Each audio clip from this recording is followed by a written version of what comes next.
Jen, you're all set. Thanks, Chris.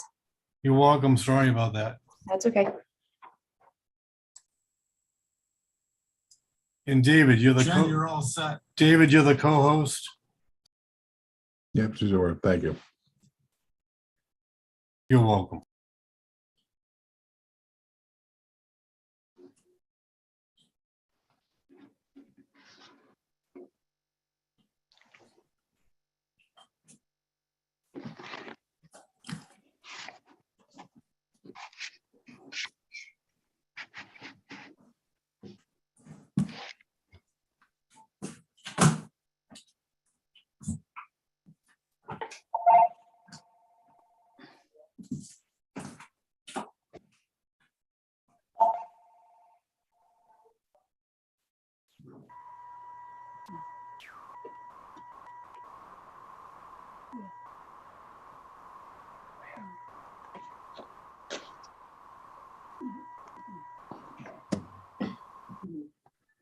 I don't think everyone's got Sorry, that. question, I'm just trying to find the answer to, and I don't think you're done. Although I had a guess, and I think my guess is close. Let me confirm it. It's very good.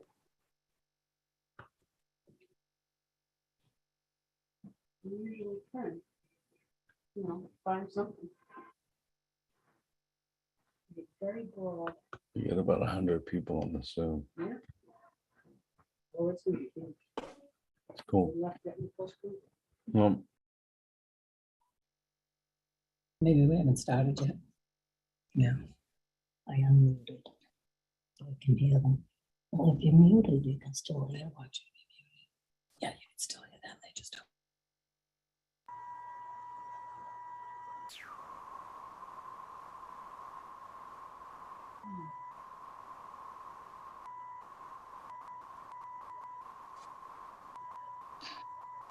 Someone talking and I just can't hear them.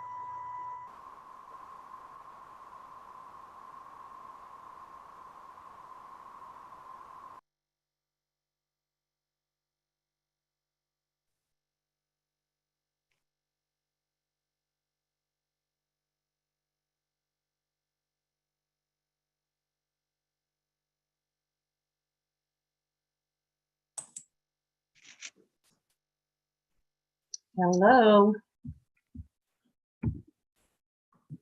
Hello, Debbie. Hello. For some reason, I got booted off. I don't know what happened. Okay, so we're on now. Okay.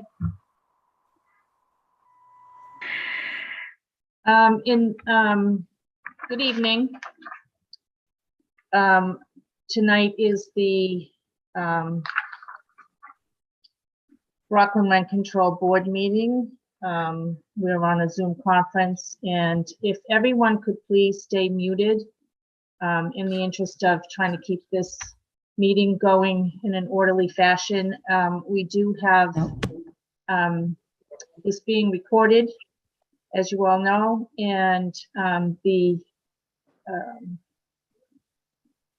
will, if someone would like to speak, if they can just either raise their hand, or there's the ability to show that you want to speak by a little hand that you can put on. I don't know if we have everyone from the board available. I did see that Eileen was here. If the board could unmute themselves and identify that you're here, I'd appreciate it. Deb, Brian Kane, I'm present. Okay, Susan Brian, Sullivan is present. thank you.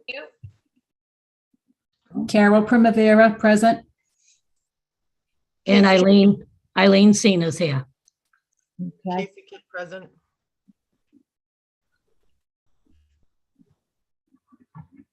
okay, very good. So So it Deb- looks like we're all here. Yeah. Brian, are you able to continue for the whole meeting? yes, I've gone to great efforts to make this availability, despite the fact that it's not compliant with how we ended the last meeting. No, the period of time, this meeting should be being held on or about the 24th of the month, because the committee has an opportunity to process hundreds of letters, responses, all of which are encouraged. But, you tell me, out of the 250 responses, who and how we're going to curate. I don't want to interrupt you, Brian, but I haven't even started the meeting yet. So if you could just hold the comments for a little bit, I just wanted to get attendance. I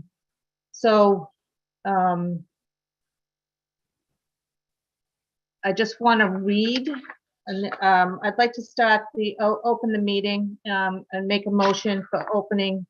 Do I have a second? Second. All in favor? Yes. Okay. I'm gonna need to have your names and what you're voting, how you're voting tonight, because there are just so many people, I can't see everybody. So Sue, you voted yes. You seconded? Yes, I seconded. And I vote Okay, yes. I just need a all in favor. Casey Kidd, all in favor.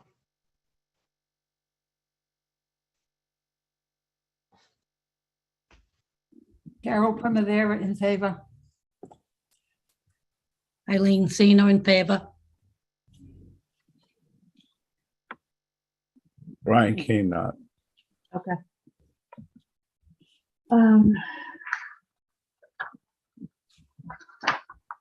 I think at this time, I'm going to turn it over to Town Council, Mr. Clifford, just to start the meeting. Thank you, Madam Chair, members of the board. Just in terms of some logistic issues that we're going to want to deal with this evening, we expect to have a number of residents speak tonight. The chair mentioned it briefly before we started, but people can use the chat function of Zoom, and we would ask that you state your name and your address in the chat function and indicate that you wish to speak.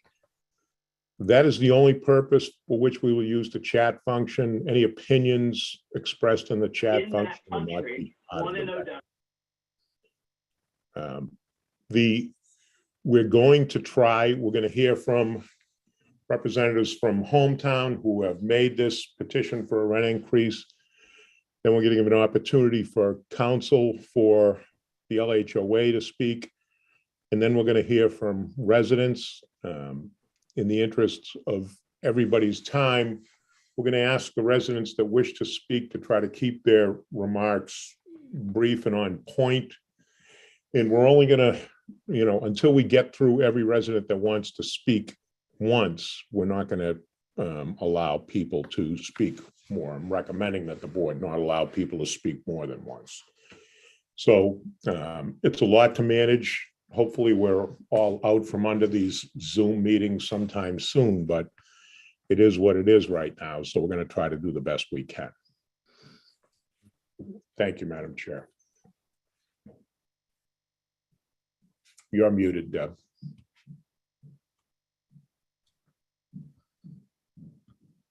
I suddenly feel very technically challenged, and I apologize. If we could hear from Hometown America's attorney.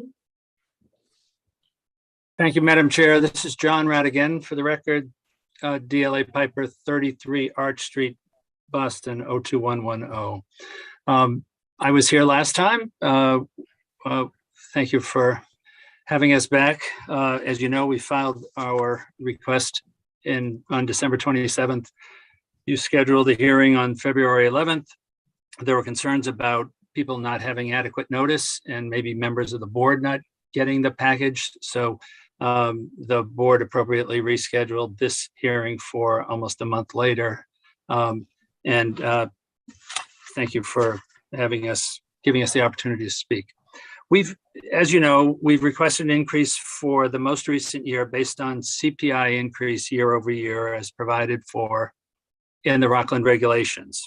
That increase is 5.3%, and under your rules would be effective as of February 1st. We've also asked for an increase for the preceding year. We didn't ask for an increase for the 2020 period. We've asked for an increase for the preceding year in the amount of 0.4%, so 0.4%. There was considerable discussion last time about whether this increase is as of right, as they say, or subject to the discretion of the board. And since we've limited our requests to CPI, under the rules of the Rockland Rent Control Board, that increase is not discretionary and hometown's entitled to the increase. There was some confusion about that last time. If we had asked for a bigger increase, there would have been, it would have been completely discretionary in terms of the board, but that's not the case here. Several residents we've read all the correspondence that we've received. I don't know that we've got everything, but I think the town has tried to share with us the concerns that people have raised. And I know some of the board members have gotten individual stuff that we have not seen. But I know several people have raised questions about maintenance issues. We will address those in a minute. Kyle Howison, the hometown's regional manager, is here with me as he was at the last hearing. And Josephine Santa Fe, the community manager, is also here, and they can, Kyle will talk a minute and address some of those issues. In addition, we've received a letter from the lawyer for the Hometown Homeowners Association, Attorney Creed. In the letter, he, among other things, he questions the wisdom of the board's regulations in relying on CPI as a way to measure increases. Whatever Attorney Creed thinks of the wisdom of using CPI, it's worked out very well for the residents over the past 12 years that rule has been in effect. Hometown is living by the rule as we have since it was put in place in 2010. And this petition does nothing but continue to live by that rule as we have.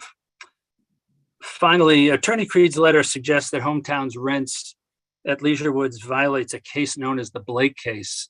I mentioned this last time briefly. I'd like to just mention it again this evening, and happy to get into it if anybody would like to. But the Blake case basically says that all new people entering a manufactured housing community have to pay the same rent as the ones who are already there. It's referred to as rent uniformity. That's what happens at Leisure Woods. It already happens at Leisure Woods. And that's because the rent control scheme that was put into place in 2006 that predates Leisure Woods. Actually, it doesn't predate Leisure Woods. It goes back to the early days of Hometown's ownership of Leisure Woods. That rent control froze people's rent in 2006 and regulated the rents going forward to CPI and provided that everybody who comes into the community pays the same rent. So most people at Leisure Woods pay the same rent. That is 277 out of 392 people pay exactly the same rent. The 115 people who lived at Leisure Woods prior to the rent control going into effect were grandfathered by the rent control board, and they just get the CPI increases, the same CPI increase that everybody else gets. But it was based on their rent at the time, not the later rent. So there are 115 people who pay a lower rent, and over time that number has been shrinking and will eventually disappear when all of those people move out of the community. But until they move out, they're entitled to that rent. Hometown has never tried to increase it, except in the CPI manner that everybody else. So Hometown and Rockland, between the rent control and the way Hometown has managed it, over time, all of these rents will be exactly the same. And right now, the only people that get a discount are the people who have been there a very long time, that is more than 16 years. And that's perfectly permitted under Blake. Blake was very clear that it didn't that Blake case didn't apply in a or in a rent controlled environment, that they were talking about a non-rent controlled environment where every year the community could just charge market price. That doesn't happen at Leisure Woods. It hasn't happened at Leisure Woods since before 2006. I just wanted to clarify that. We understand people's angst about inflation. I understand why so many people are here tonight. Believe me, Leisure Woods feels it too. Our costs are going up. Everybody is feeling it. It's a bit of a scary time in America. Our requests have been and will continue to be just what's permitted by your regulations, not more. The rules say if we limit it to CPI, you'll approve it. We respectfully ask that you do. And we're here to answer your questions or address things. With your permission, Madam Chair, I'd love for Kyle to briefly address some of the maintenance issues. Certainly. Come on, cut it out. Thank you, John, Madam Chair. At the last hearing, I went into a pretty in-depth kind of recap, hit on a lot of maintenance items there, and kind of gave a description of our community and some of the amenities and different things we offer. I don't want to spend a lot of time on that, but I thought I would just briefly touch on that. I think many of the board members are in possession of a 93A demand letter that was sent to Hometown America. I'm going to briefly touch on that and what's included in that, and that eventually led to a settlement agreement, talk about that. And then I'm just going to talk briefly about some of our procedures and steps as far as maintenance requests and different things that occur as we operate the community. Leisure Woods is an age-restricted gated community with 394 home sites. This community has clubhouse with billiards, a function hall, kitchen, game room, and library. We also have a pool, bocce ball, and fire pit area in the pool area. Other amenities include a courtesy van service, which provides no charge transportation to residents within a 10-mile radius. From a staffing standpoint, we maintain a full-time manager. Josephine Santa Fe is on the call with us tonight, a full-time office manager, and 3 full-time maintenance professionals, as well as 2 part-time courtesy patrol folks who help to after business hours to drive and keep track of the community. And then we also have 2 part-time van drivers that help out with the courtesy van service and providing that transportation service. As I said, the board members have received a copy of a demand letter from the attorney representing the HOA, covering several concerns surrounding maintenance of our community. This was received by us in March of 2020. Hometown responded to this letter and disputed many of the claims in it, but recognized the need to engage in a meaningful dialogue on these issues. That began a series of communications and negotiations over 12 separate responses. In August of 2021, last August, the HOA and Hometown America ratified a settlement agreement with a full release of claims. During this time, Hometown completed many of the requests or projects outlined in the agreement, as well as agreeing to complete others in the future. I want to briefly touch on each of these. Entry gates. One of the items was that both gates should be maintained in a proper working order. In the event that a malfunction occurs, Hometown should take steps to promptly address those and get the gates in repair. After and during this process, we replaced the main entrance gate on North Avenue at a cost of $35,000. We also installed a new entry pad at the back entrance gate. That's the pad that you use to enter a code to enter the community, as well as a new software for both gates so that they would work more efficiently and better. The HOA had issues with the gates being open at different hours, and it asked us if we could close the gates when our business office was closed. So we made those changes. So generally the back gate is closed all the time and requires a code to enter. And the front gate on North Avenue is open while our community office hours are in place. Finally, on the gates, just to mention, and I'd like to ask everyone's assistance on this with the residents, that just to keep the entry gate codes confidential. The second item on the agreement was driveways, walkways, and berms, just outlining some of the procedures and outlining the protocols for addressing any of these. In response, Hometown completed a project of repaving 42 walkways, 81 driveways, and 13 guest parking spots at a cost of over $250,000. Another item in the agreement was potholes, and that addresses routine and emergency repairs to potholes as allowed by conditions and weather. Just want to point out on that, this time of year can be a real difficult time for potholes due to the freezing and thawing cycles. This is magnified by the crews working for National Grid, which is, disturbing the roadways. They also have heavy equipment in the community, and they're also trenching and doing kind of some of their own temporary repairs to the roads. At this time of year, asphalt plants are not operational, but our maintenance teams will be tending the potholes on an ongoing basis until permanent repairs can be commenced. The next item was the community pool area. And in response to some of the concerns there, we made some improvements to an outdoor shower and added a new drain. We had replaced the staircase to the railing on the step as part of that. We purchased new pool furniture as a part of the amenity around the pool deck, so that's in place. We're also been working on improving the shade structure that the residents use to when they want to get out of the sun. Moving on to the next item is tree removal. The agreement ratified a protocol for maintenance of tree requests, how we do inspections with a professional arborist and care. And since and after this has been ratified, Hometown has trimmed or removed 33 trees or more at over $25,000 in cost. Tree evaluations are always ongoing.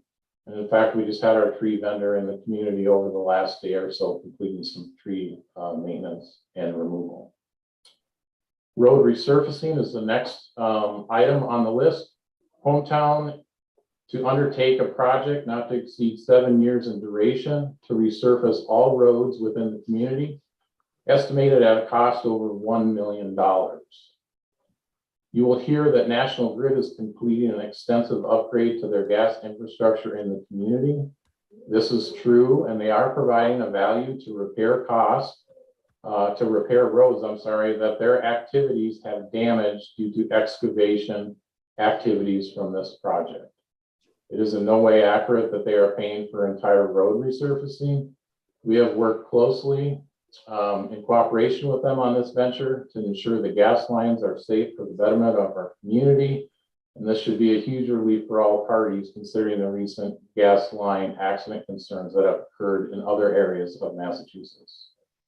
This project is very disruptive in nature, and we ask for your patience as it affects traffic, access to homes, power disruptions, etc. The end result will be worth it. We did initially, when they started, work very hard on the communication leading up to the project with the National Grid team. We hosted resident meetings at the Clubhouse to outline the schedule and what they were going to be doing and how the certain impacts could impact residents, and also provided a way to have contacts at National Grid that if residents had concerns, they could reach out to them. That is the end of my comments regarding the ratified settlement agreement with the HOA on maintenance issues in the community. I just want to kind of make some general comments on maintenance in general. We take all resident concerns and maintenance requests seriously. We have initiated a new work order system that records and tracks these requests to ensure follow-up. We have completed over 173 requests since May of last year. Our management team meets regularly with HOA and advisory board to review relevant concerns and topics and develop plans to find solutions. In addition, maintenance items are always a continuing and ongoing focus for Hometown. The appearance and marketability of our community depends on it.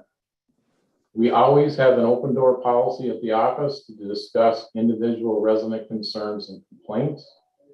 Additional items that we've added include, we've added a second recycle dumpster and extended the hours. We do large item disposal free of charge for residents.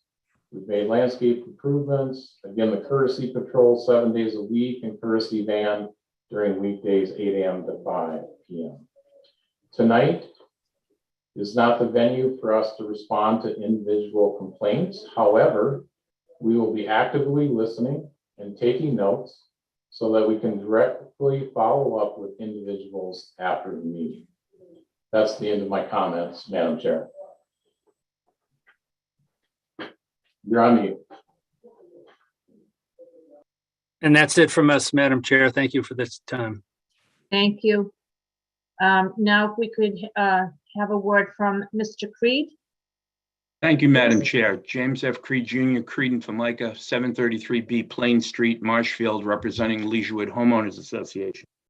I'd like to first start up by thanking Mr. Howison for acknowledging that the maintenance and repairs that have been done over the last year were as a result of a 93A demand letter and settlement agreement with Hometown America, as opposed to something that was done completely voluntarily by Hometown America. I'd also like to point out that the only expense figures that I heard in Mr. Howison's presentation total taking the $1 million street project and spreading it out over the 7 years for an annualized figure of $143,000. I only added up expenses of $203,000. Current income of Leisurewood's is $2.8 million. As to Mr. Radigan's comments, I just want to correct a couple of things that were said. The 10-year experience with CPI was not as a result of a rule, but rather the result of a negotiated agreement between Hometown America and the Leisurewood Homeowners Association. So it was not a rule of the rent control board that was being applied, but rather a negotiated agreement between the parties. And while Mr. Radigan acknowledges that costs are going up, we have no idea, and neither does the board, as to what the maintenance, operation, costs or expenses are of Hometown America to operate Leisurewood's. Your ordinance at section 288.6 is intended to assure, and I'm quoting, assure that rents are established at levels which yield to park owners a fair net operating income for units in each class. And classes of units are defined under your ordinance. All controlled mobile home park accommodations within the town or any categories of any such accommodations based on size, rent, geographic area, or other common characteristics, providing the board has regulation to define those categories. So with regard to the comments that the Blake case doesn't apply, all Blake did was apply general laws chapter 140 rather, section 32L, which says that all manufactured home accommodations within equal classes are to be treated equally.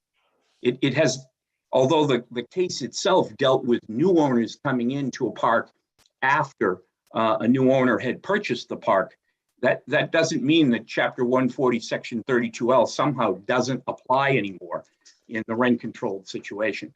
I believe Attorney Radigan is incorrect in that assertion, but he's certainly entitled to his opinion.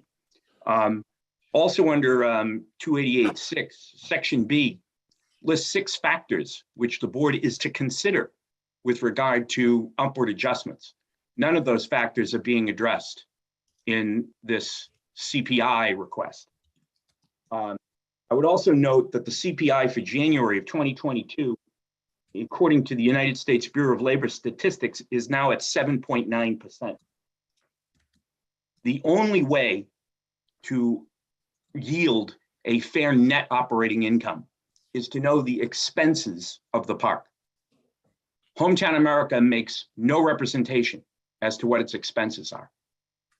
If its expenses, just by way of example, and I have no idea what their expenses are, but I'll assume for purposes of an illustration, if their expenses are at $1 million, then their profit is $1.8 million.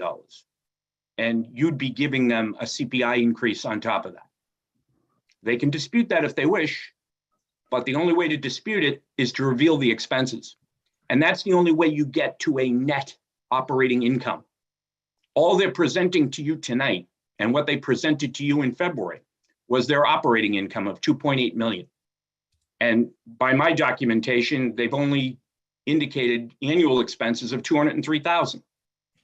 So I assume they have other things, but we don't know. And more importantly, you don't know, members of the board. CPI is also a very, very poor means of accommodating the expenses of running a manufactured home park. As I stated in the last page of my opposition, of the 28 categories of goods and services, and I included for you, and I hope it got to you all in color, the breakdown of the 28 categories of CPI. There are only 3 that even tangentially reach out to the operation of a manufactured home park: motor fuel, gasoline, and transportation services. Transportation services is something of a stretch, but I'll give it to them. So the other 25 don't have anything to do with operating a manufactured home park. So if the board is prepared, as Mr. Radigan seems to believe, that this is non-discretionary, I'm not even sure that a meeting is necessary, because all he has to do is tell you what the US Bureau of Labor Statistics says is the CPI, and you have to rubber stamp it. I don't believe that's what your regulations state. And I believe that your regulations require you to assure that there is a fair net operating income. And the language that was adopted in 2014, we objected to it at the time. This is the first time you're applying those regulations. We believe those regulations run afoul of the statute. They run afoul of the Attorney General's regulations, and they run afoul of your own ordinance. Blake applies, and fair net operating income is what you should be seeking. At minimum, at the bare minimum, you should be asking, as you are allowed to do under your regulations, for Hometown America to give you their expense experience for the years that they're requesting increases for. You don't have any of that. All you know is that they reap $2.8 million. What their net profit is right now, you have no idea. Nor will you if you allow the CPI increase. Thank you.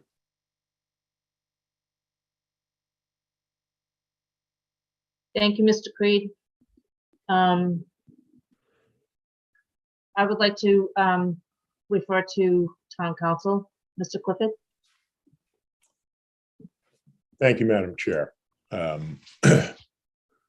I have represented the town of Rockland since 2008. And when I started representing the town of Rockland in 2008, we were already in the middle of litigation involving rent control. Over the next 2 years, the town of Rockland defended 3 Massachusetts state court cases and 1 federal court case involving litigation over rent control. In 2010, we settled that litigation, and to correct one of Attorney Creed's points, the settlement that occurred in 2010 was between the town and Hometown America. Leisure Woods, the tenants did not intervene in the suit, and they were not a party to the suit. So the negotiated settlement was a product of negotiations between the park owner and the town. We did have a number of hearings about the new regulations at the time. And I think most people will probably consider lawyers prattling on about different things pretty boring. But I would only ask that residents consider the results. We negotiated as part of the settlement rent increases based on CPI for 2009 and 2010. Over the next 11 years, the people of Leisure Woods and the people of Hillcrest received an average rent increase of 1.6%. The legal arguments about whether or not this process based on CPI is legal may be interesting, and it seems unavoidable that there will be going back to court on these things. And certainly they'll be the subject of a lot of discussion and litigation if that's the way it goes. But the bottom line, residents should be very much aware that up until this spike in inflation, this process has worked exceptionally well for residents, 1.6%. I will tell you that the Board of Selectmen have been involved because it does involve litigation, and they're the party that makes decisions involving litigation. And they pushed hard, they pushed me hard to come up with the best solution for residents, and we did that. And 1.6% over the course of 11 years, it speaks for itself. Just in the past year alone, rents in the Boston area for a one-bedroom apartment have gone up 20% by some calculations. Rent, housing is skyrocketing. If we look at 11 years of rent control in the town of Rockland, it has worked exceptionally well. So I would caution that a legal challenge against the process that has worked this well could result in an unintended consequence. And if we use the fair net operating income, then we will bring accountants, financial analysts into the picture, but there is no way that anybody can guarantee that you folks will do better than 1.6%. The regulations were adopted in 2010. They've worked very well. Those regulations remain in effect right now. There is a process for changing those regulations. If members or tenants of Leisure Woods or anyone else wanted the Rent Control Board to consider changing the regulations, we could do that. We could go back to a fair net operating income analysis. We could try something different. And certainly if inflation continues, that's probably something the Rent Control Board should consider. But those regulations are what is in place tonight. They have been in place. And I think what some of the arguments essentially are saying is, when CPI worked in our favor, it's great. When it doesn't work in our favor this one year, we want to throw it out. And we want to say it's not legitimate. Well, again, my concern is that comes with great risk. I know there's a lot of information out there about what the town has done. There's rumors out there that I actually worked for Hometown. I've never represented Hometown, done any work for Hometown. I've never represented any landlord. I represent municipalities. The sum and substance of my experience with regard to rent control is representing the town of Rockland.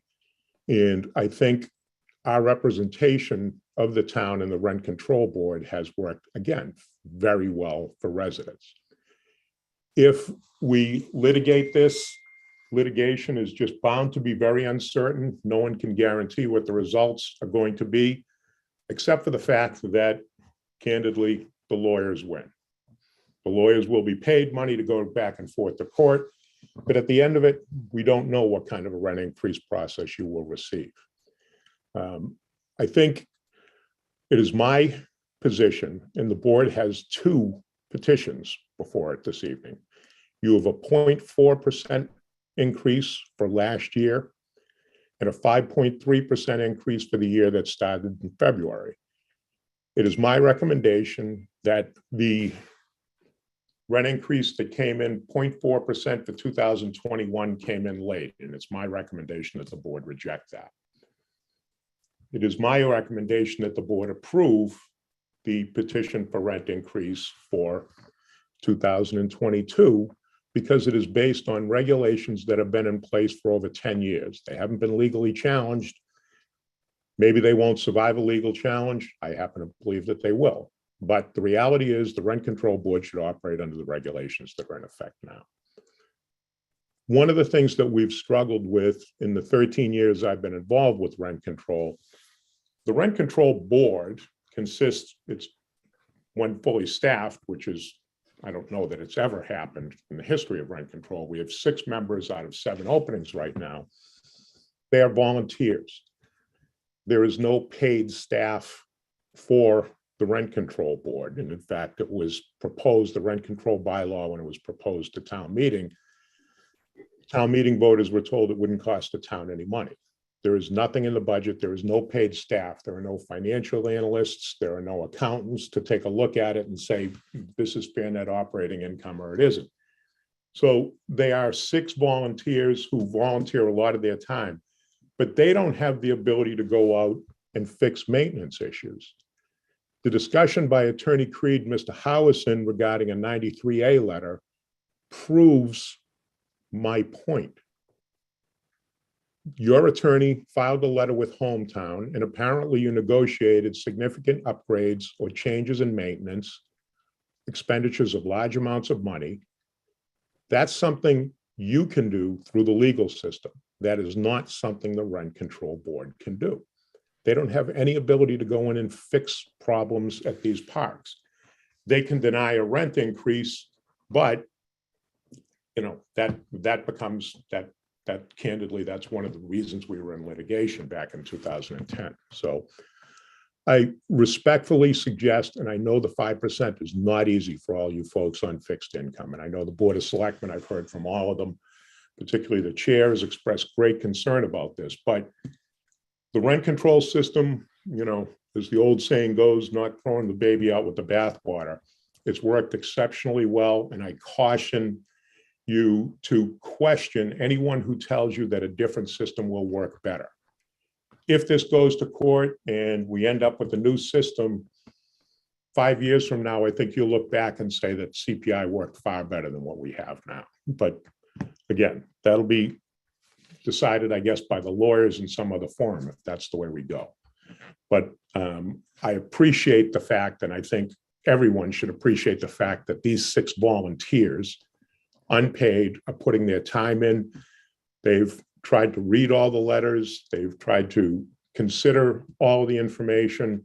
I think they're here for all the right reasons, but I ask residents to remember that they are in fact volunteers, unpaid volunteers. One last item, Madam Chair, before I turn it back to you. I'm going to recommend that you accept all of the letters and emails that have been submitted to the Rent Control Board and make them part of the written record. That should be a motion and a vote by the board. Okay.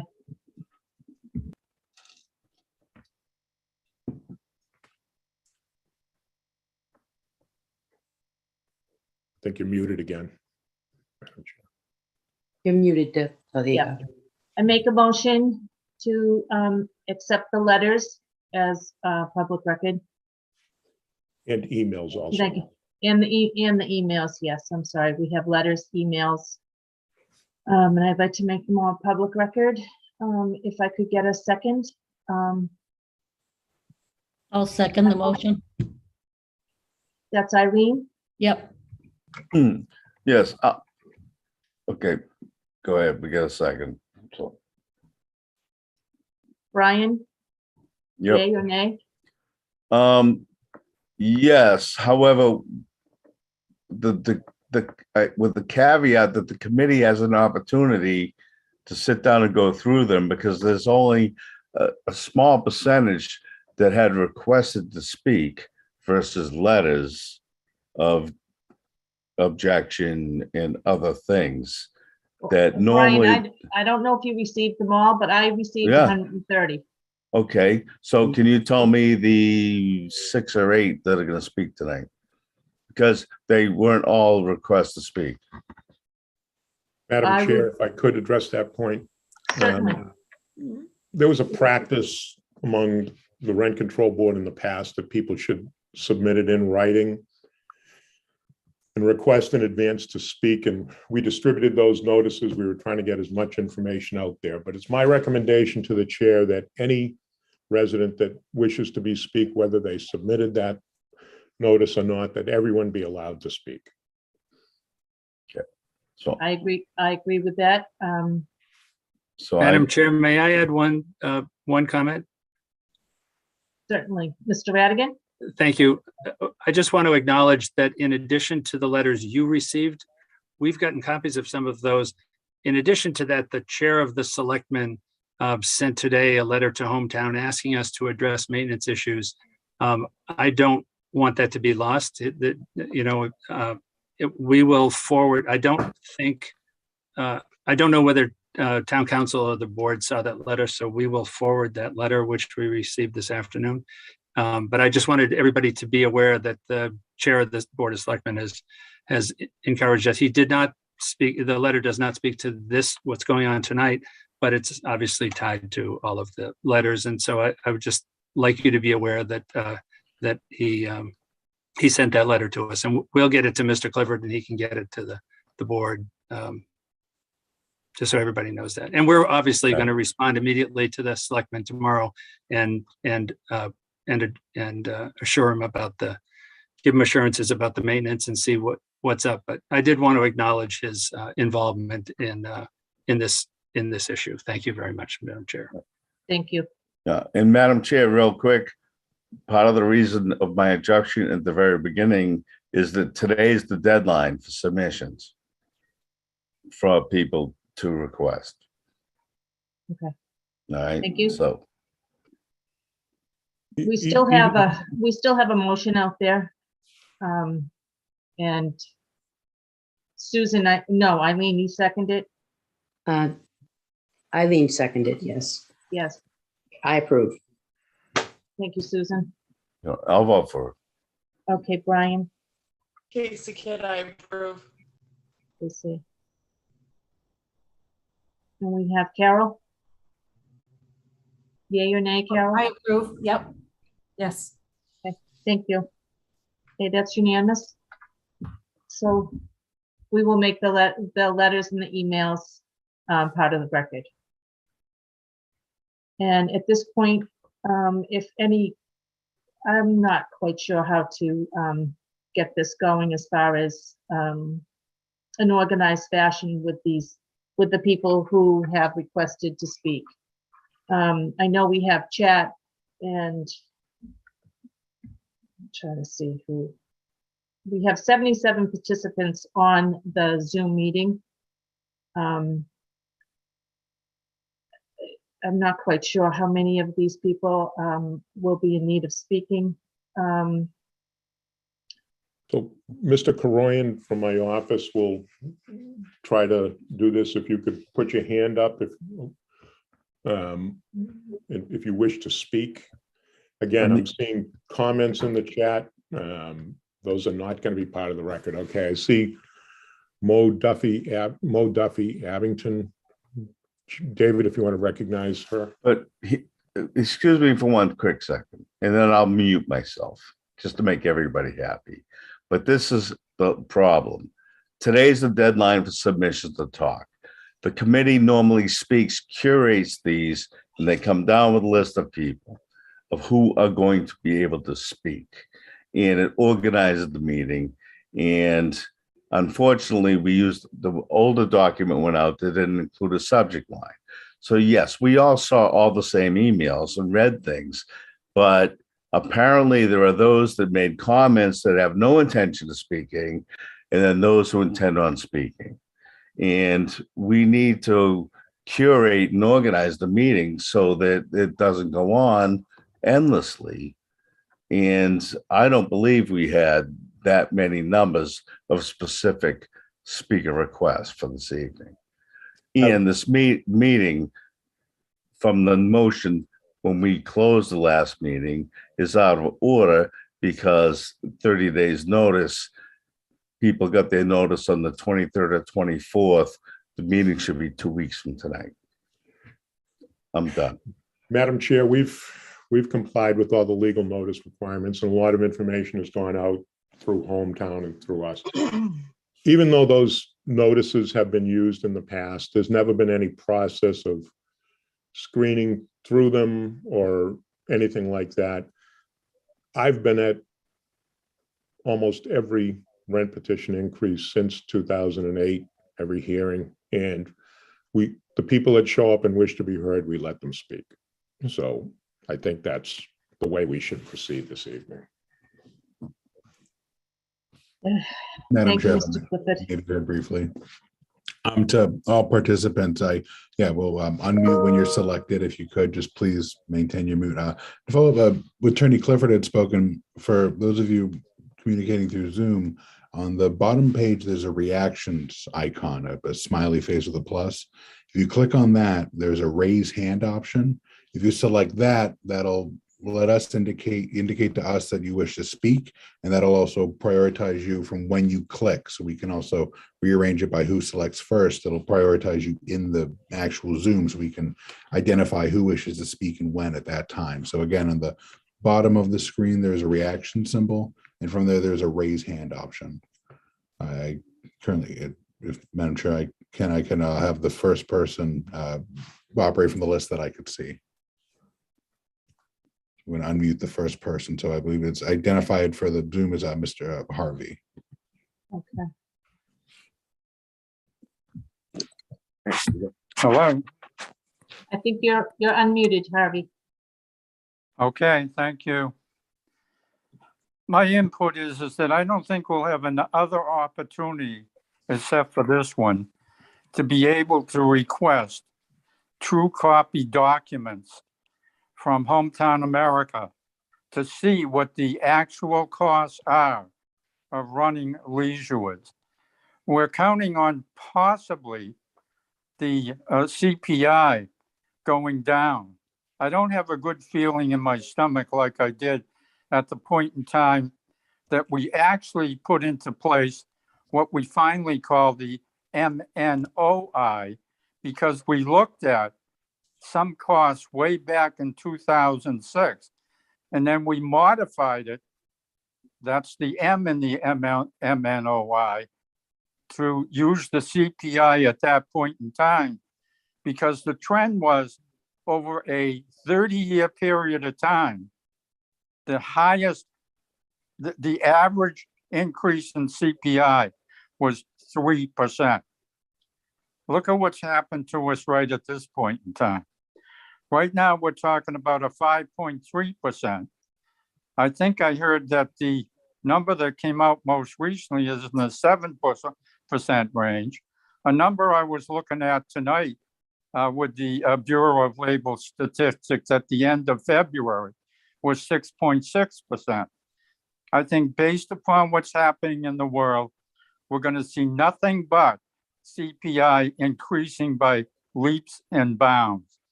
I recommend that we do request documents, true copy documents from Hometown America, so we can see what we're doing going down the road if we use the FNOI. I also want to mention in the Acts of 1976, that's the Mass Acts of 1976, there's a chapter 131 that lays out exactly how one should utilize those documents and what documents are necessary in order to take and come up with what would be called fair net operating income.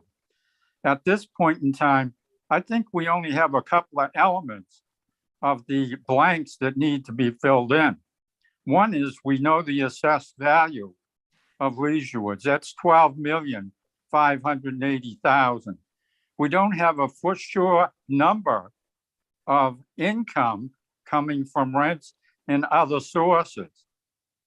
We can probably get a prime rate and look at it from that perspective to get some of the other costs.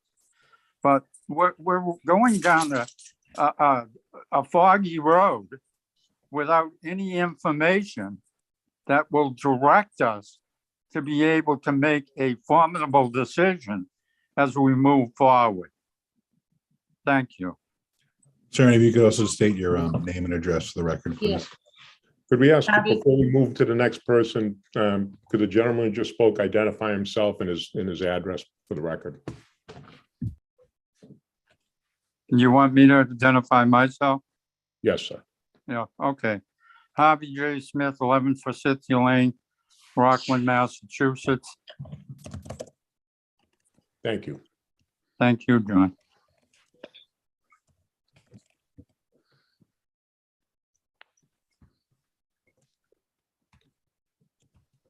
Next speaker, David. And there's a woman named Nancy. Ask you to unmute. Nancy. Oh,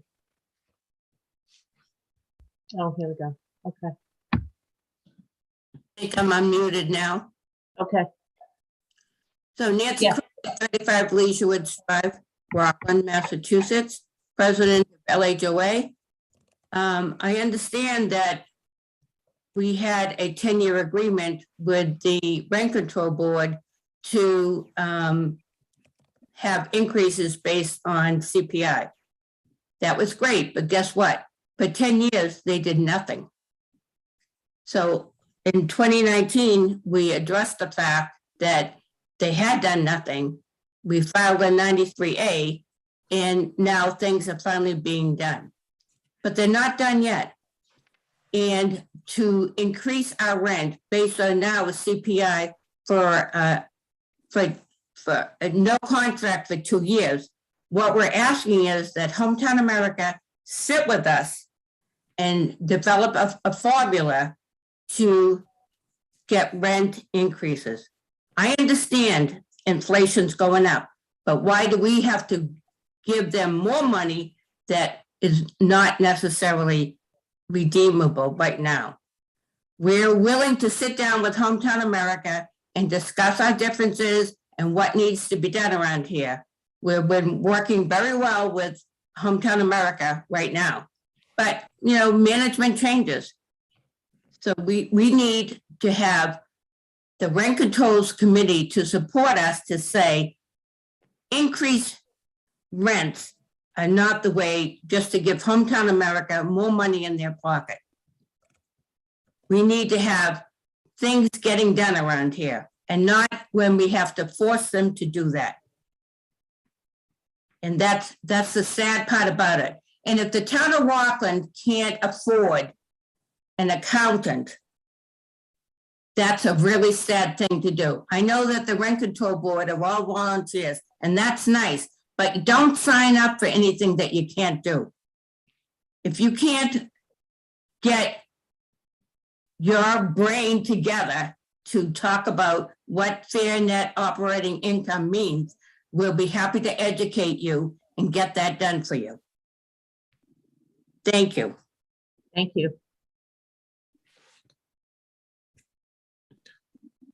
The next person I've identified is Jennifer Handy. I'm asking to unmute.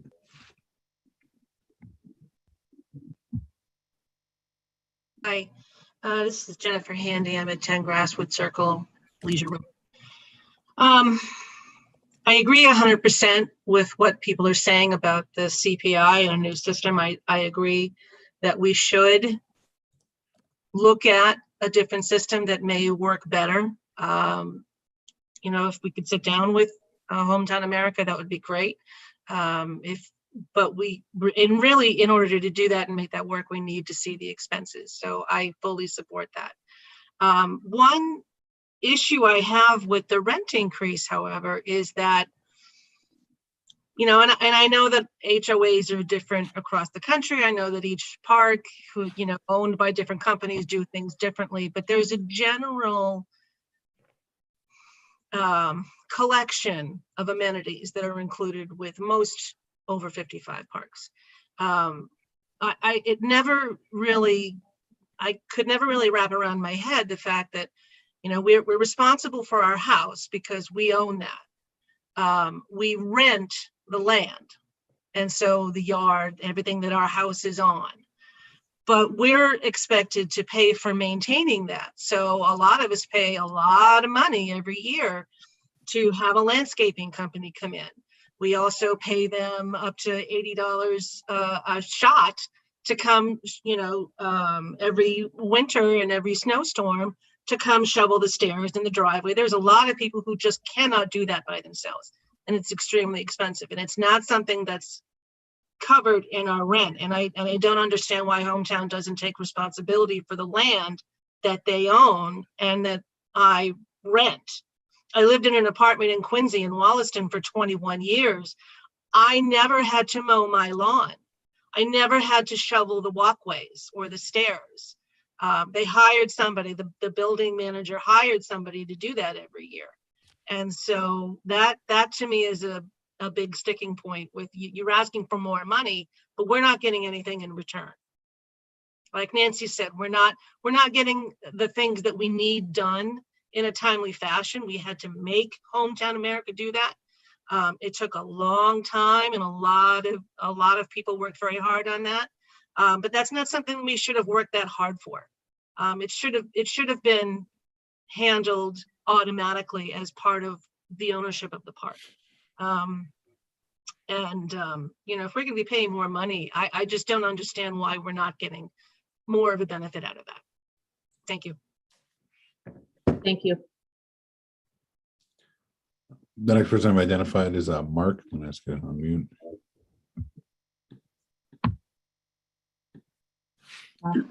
If everyone could begin by stating their name and address for the record, please. Thank you.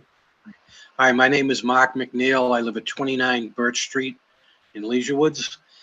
And there's been excellent points made so far. And it seems like the recurring theme I keep hearing is that we would like to see Hometown America's spending expenses for the last 2 years, because a lot of people don't feel we're getting any bang for the buck. I'll give you a classic example. It took me 5 years of constantly complaining about the fact that this was supposed to be a gated community, but the gate was never closed on North Ave. It took 5 years, literally 5 years, to get them to finally close the gate and put it in. And now that they've put it in, every now and then it gets damaged because people will drive through it and they don't even have the sense enough to just put a couple of cameras up to find out who's doing it and send them the bill anytime they have to repair it. Another example is I look out my bedroom window, there are 5 huge trees laying in the yard that are still there. They've been there for 5 months. 5 months. If I didn't clean up my lawn when the Hometown America wanted me to do it, they'd turn around and they'd say, well, we're going to fine you. We're going to send someone down and clean it up because you didn't do it. So, you know, I understand they have things they're trying to do, but the problem is a lot of people feel that where is the money going? That's why we need to know, where is this money going? Are they actually spending it on doing? Because I don't see I see that they've made a lot of improvements and that's good, but there's a lot of things that aren't being addressed. And I think that's one of the major problems that people are complaining about here. But we need to see the books so we can make an educated decision whether or not fair net operating income is the way to go, or CPI. But without being able to see their books, how can we make that decision? Thank you. Thank you. The next speaker I have identified is Ms. Sheila Kelly Cassidy. I'm asking to mute. Okay. My name is Sheila Kelly Cassidy. I live at 11 Birch Street in Leisure Woods. One of the things I would like to say is that Kyle Howison said that we have an office manager, an assistant manager, 3 workers, security, and a van to help us need be. Since I've been here 4.5, not quite 5 years, the workers that have been here have changed many times, and sometimes we only had one. then you'd get another one and the one would leave. We had a previous office manager before the group we have now and an assistant manager who, I don't want to get into all their antics, but you would ask them to do something, you would bring them up a so-called work order, you would complain about something and they said, we'll look into it. And they promptly, from what I hear, threw it in the trash. In the 4.5 years I've been here, there was trouble with the gate. There was trouble with trees. There was trouble with potholes in the street. There was trouble with people's yards collapsing behind their homes to the point where they were afraid their houses would fall in. This previous group did nothing, did not help at all. This new group is finally helping. In that 4.5 years, we paid CPI. We got absolutely nothing done. I was a member of the board for a year. I had to retire because my husband had health issues. So I was privy to information that I otherwise would not have had.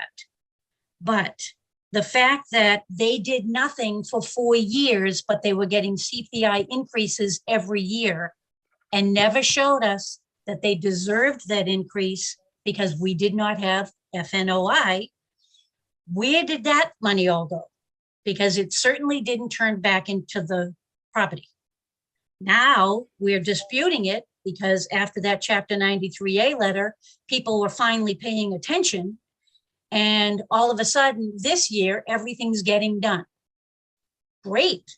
So for 5 years, we're getting 1 year's worth of work and you're telling us we have to pay more for it. I think we should see the books from the past 5 years. I think that FNOI should definitely be the way to go. And I think that Hometown America should be forced to tell us that they actually deserve an increase in their money. I get that the gate was open for too long and then people started driving through it, but they told us that there were cameras. The old group that is now gone told us there were cameras. There were not. They were lying to us. I don't know what they were spending the money on, but they weren't doing what we kept saying. This is something that needs to be looked into. The pool, they told us when we moved in, when we signed all the documents, it's a heated pool. They take very good care of it. You know, it's cleaned all the time. It was never heated because the heater wasn't there. And every year they closed it early because they were going to fix the heater. And every spring they opened it late because the heater hadn't been fixed. And then during the summer, the guys that were there who did not know the first thing about pool water were playing with the chemicals to the point where you couldn't see through the water. It was so filmy and dark and bubbly that you were a little nervous about being in it. Never mind the people who were letting their grandchildren swim in that water. Now, I get that this property may be assessed at over $12 million, but if you're receiving almost $3 million a year for the however many years they've had it, what are they doing with that money? Because they could have paid off the mortgage and then some, but they're doing nothing until now. Joe Santa Fe and her crew are great. We're very happy to finally have somebody helping. But why is it that it took all this time to get somebody to do something when we were paying money hand over fist? We can't afford to keep paying this kind of money and having somebody just say, oh, you don't need to know where it's going, but believe me, we need it. Thank you. Thank you. The next person I have asked is Jean R. I'm gonna ask you to unmute. Hi, my name is Jean Regan. This is my husband, Cornelius. I live at 7 Hemlock Street, and we've been here about 6 years. I had a question, and I'm not sure who the person is to answer this, regarding the fair net operating expenses. When we see these numbers, which I truly hope we do, I sent my letter and requested that. How is the fair net operating expense determined? In other words, they have to make a profit. They have staff, they have regular maintenance, and then they have special projects to do. And we would like to see them done. But how is it determined? What percentage is it over the net operating expenses? Is it that they can take a profit? That's all I have. Thank you. Thank you. Can somebody answer that for me? Maybe one of the lawyers?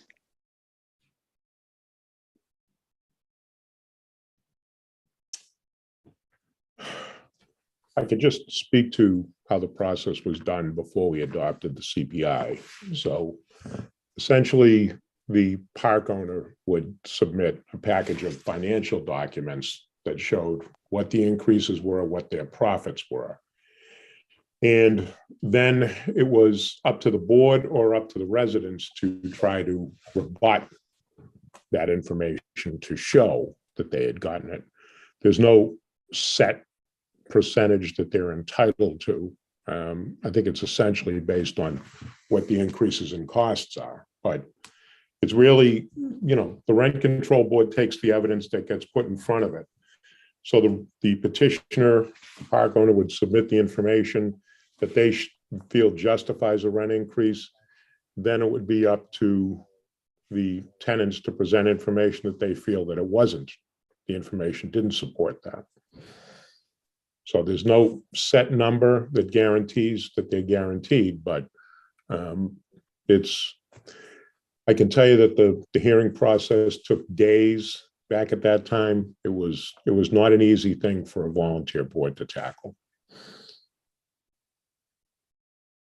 Next speaker identified as Board Member Brian Kane.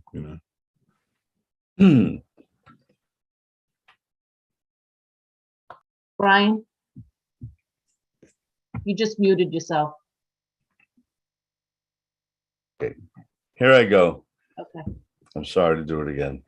There were a couple things said, and I want to reflect back quickly what Nancy Crowley said. I think she said quite eloquently and properly, and I'm not going to repeat it, but the fact is that the discussion about NPOI or CPI isn't really germane to this evening's meeting about the 2 years leading up to the end of last November.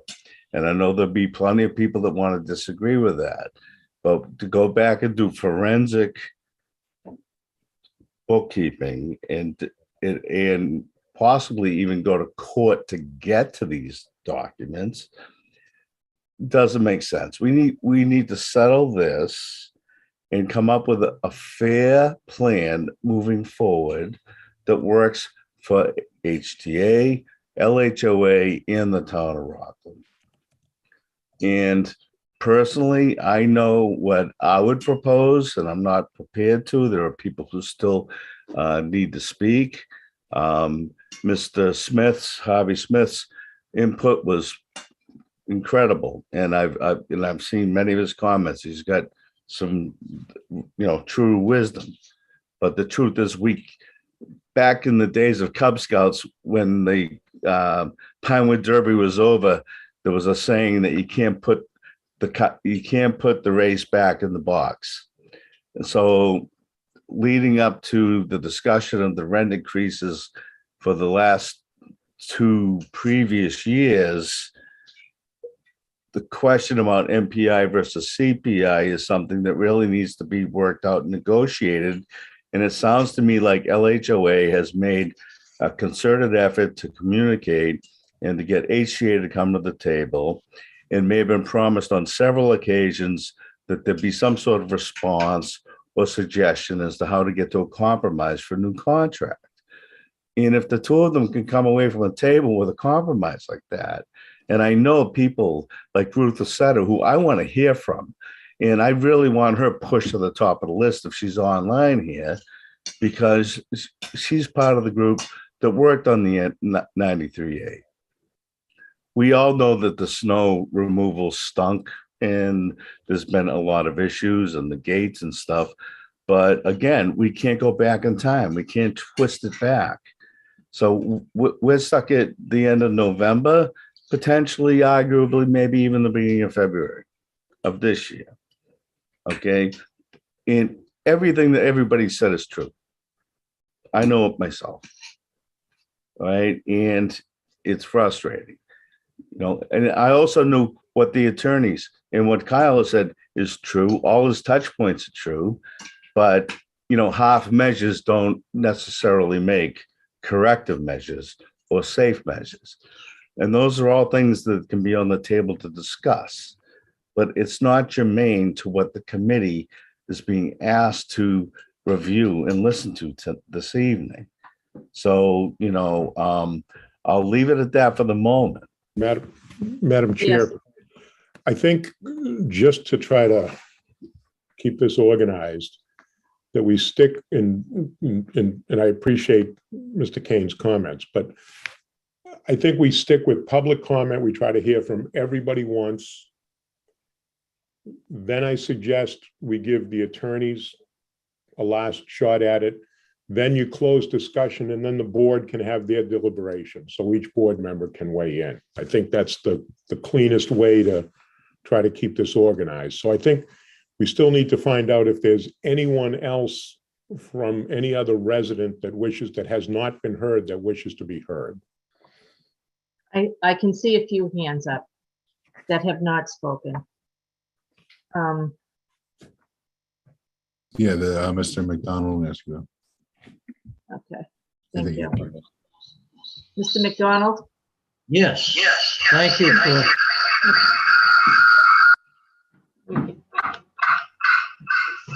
Let me get the sound straightened out. Okay. All set, Karen? 1 second, give me a minute. Yeah. You what there? Is somebody connected by a phone, Mr. McDonald? All set? I'm gonna leave. You what? All set. All set. Okay. Hello? Hello, Mr. McDonald, could you Can you hear state me? your name and address, please? Nothing.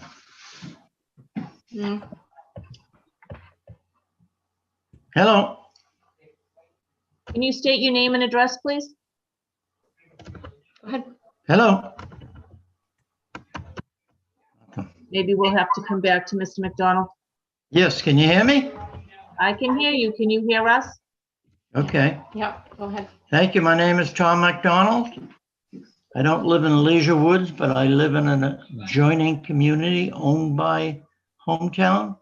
It's called Live Oaks. And I'm very interested in what's going on here. If you don't mind, I just have a couple of questions. Ms. Roby, Yeah.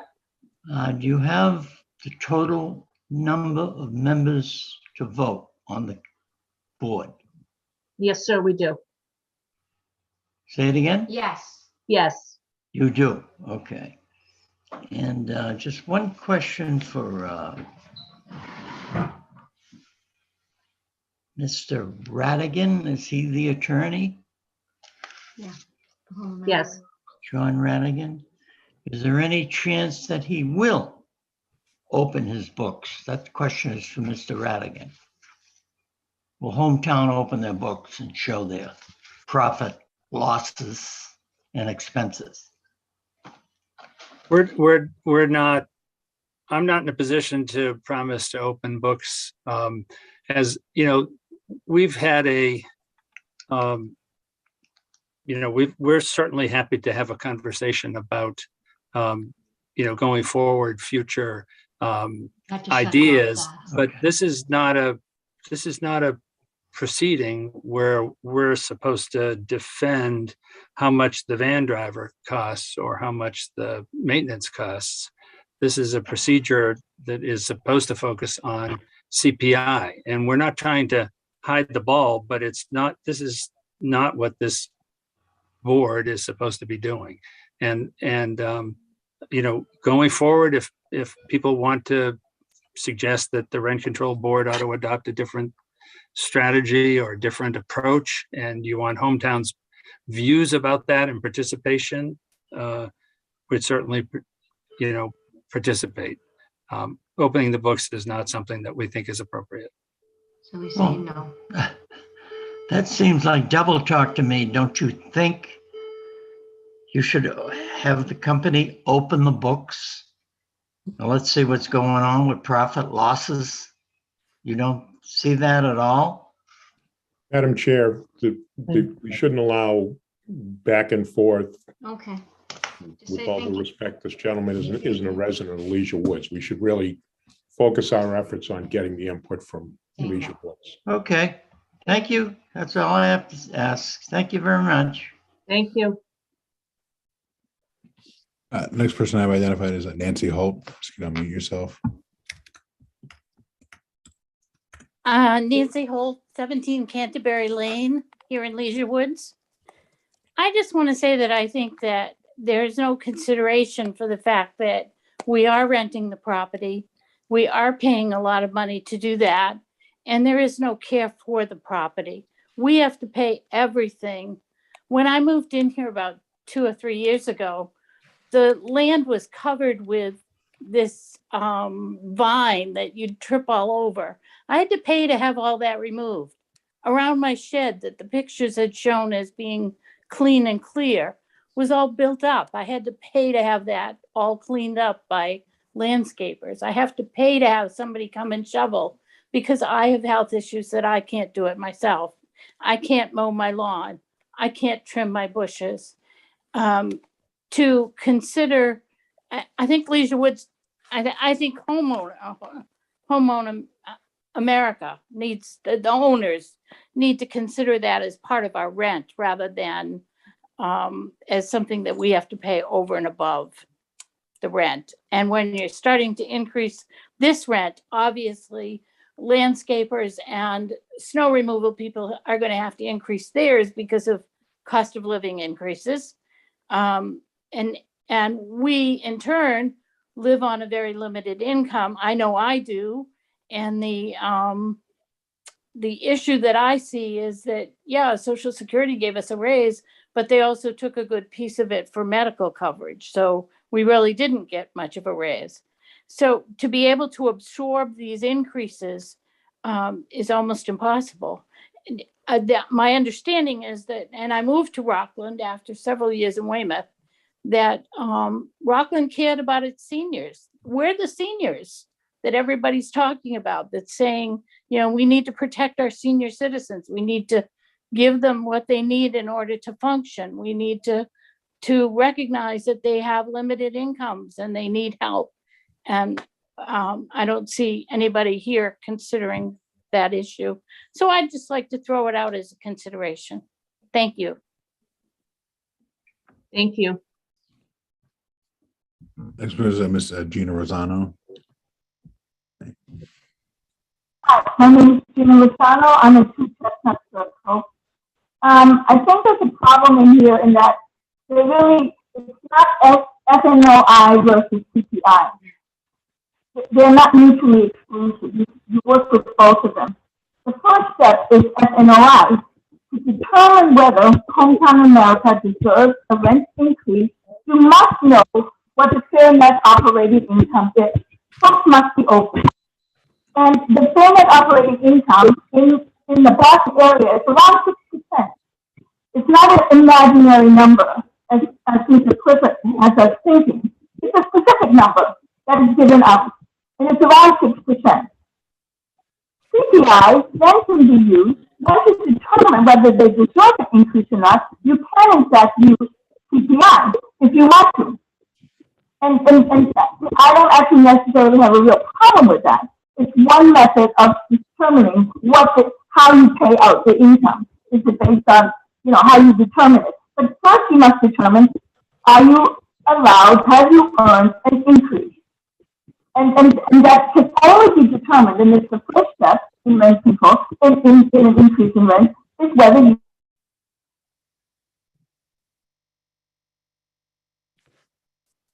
Ma'am, I think you muted yourself.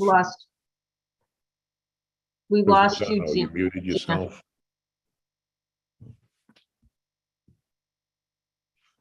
Gina, we can't hear you. Now you're muted. That's because I said thank you. That was all I wanted to say. Thank you. Gina, and I apologize if you said at the beginning, because we had some audio or something. Can you please state your address for the record? Gina Lozano, 2 Chestnut Circle. Thank you. Thank next you. one I have is the LG K20 Plus.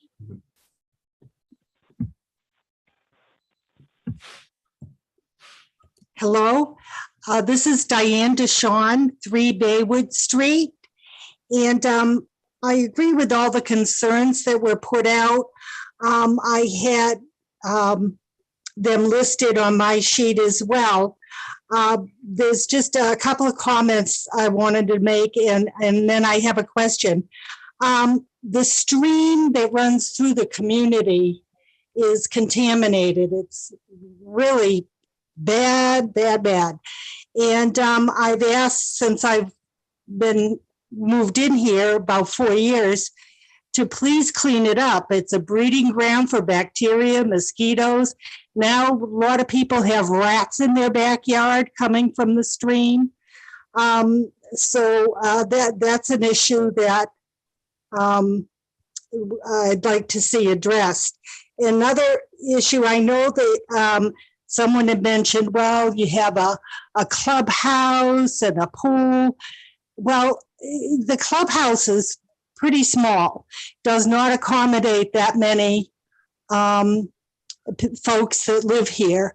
And the parking is abysmal. Walking around, if you want to go to a meeting and then you have to walk home in the dark with the coyote population, and now there's Fisher cat sightings. I mean, it's a pretty dangerous place when you think about it. So I don't know if that can be expanded upon or what, but to say that, you know, oh, you have a clubhouse, what an amenity that is, well, yeah, kind of. It's a little amenity. The tree service, I don't know why they were stopped. They were here in the fall, I believe. And I don't know why they were stopped from removing some trees, but there are a number of, I think they called zombie trees, but there are a number of trees that should be taken down, regardless of the cost. We're talking, you know, security for us. And I know that there was damage done to at least one house this past winter because a tree came down on it that probably should have been taken down. So I'd like management to stop the haphazard approach on this and really, you know, get cracking with it, because I don't think that's going to be the last bad incident that we see. And finally, I have a question. When the rent control board votes, is it an all or nothing, or can they amend the amount? In other words, do they have to go with the 5.3, whatever it is, or 0, or can they say, we think 3 is more in line, 3% is more in line, given this, you know, all the concerns and, you know, the fixed income business. I don't know what the rules are on that, if somebody could tell me that. Thank you.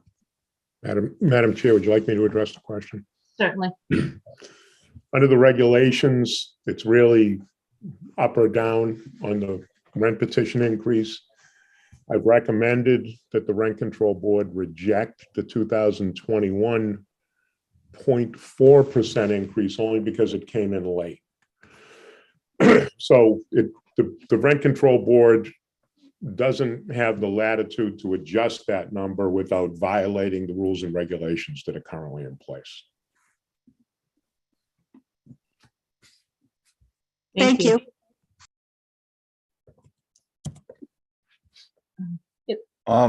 Quick question, John, Mr. Clifford, Brian? does that go also for HTA? So I mean, given that the contract has been in place for 2 years and they've taken liberties with rules and regulations of people signed on contractually and changed them arbitrarily, why shouldn't we be able to adjust the rent to a compromising amount and not what CPI says? Question. What the parties agreed to in the 2010 settlement agreement, and ultimately what we put in the regulations, which remain in place after the expiration of that agreement, was that we would go by that number. We've heard a lot of concerns, and I don't doubt that the concerns expressed by residents are legitimate and should be addressed by Hometown, but that is not currently the purview of this board. And that was not the purpose of the board, to set it up to be the maintenance arbiter of a privately owned manufactured housing community. It's not really something that this board has the capability to do. It's not really part of the mission. So if we were going to judge whether or not they lived up to their maintenance standards, the hearings could last weeks or months to go through everything. But again, that's not the purview of the board. You're muted, Brian. My point was that given that there isn't a contract, there have been arbitrary changes and alterations to contractual agreements from HTA to the residents. If that's a violation of the contract, why do we need to be compliant to the CPI and not make a reasonable compromise to get through this mess and incentivize the two parties to come together with a plan to come to the board and resolve this issue, whether the people want NPOI or CPI or a hybrid? We have no involvement. We're not a party to any contract between HTA and residents. That's a private agreement that has nothing to do with the town. Candidly, in 13 years of these hearings, no such contract has ever been brought to this board. And again, we're not a party to it. We don't have any ability to adjudicate whether they're in compliance or not in compliance. That's not the mission of this board. But there's simply not a contract. That's not our job, Mr. Kane. That's a contract. If there is a legal contract between tenants and HTA, either party can take the other to court and argue that they're in breach of that contract. But that's not the job of this board to adjudicate. So a motion hypothetically to come up with a compromise that might make both parties happy and incentivize things is off the table. It's all or nothing. I mean, that could be offered, but it would be in violation of the regulations that are currently in place. And the board could vote that, but either party, both parties could litigate it if that were the case. And if we vote against it 100%? Then I suspect what happened in 2008, 2009, and 2010, and again in 2014 will happen again, which is Hometown will litigate. No, we will litigate. So we should again try to restrict this to hear from every resident that wishes to be heard once. Yes. I think we're going on 2 times now. So on a few of these folks. I see that Mr. Creed would like to speak. I would like to give him permission to have. Thank you, Ms. Roby. James F. Creed Jr. representing LHOA. With regard to Mr. Clifford's comments about maintenance, no one's asking the rent control board to to be the maintenance police. That's clearly not in your purview. However, you can deny an upward adjustment in your ordinance, in your regulations, and under the statute for the failure of the park owner to maintain the property. That is within your purview. So maintenance is an issue, and it's an issue that you can deal with. Thank you. Thank you.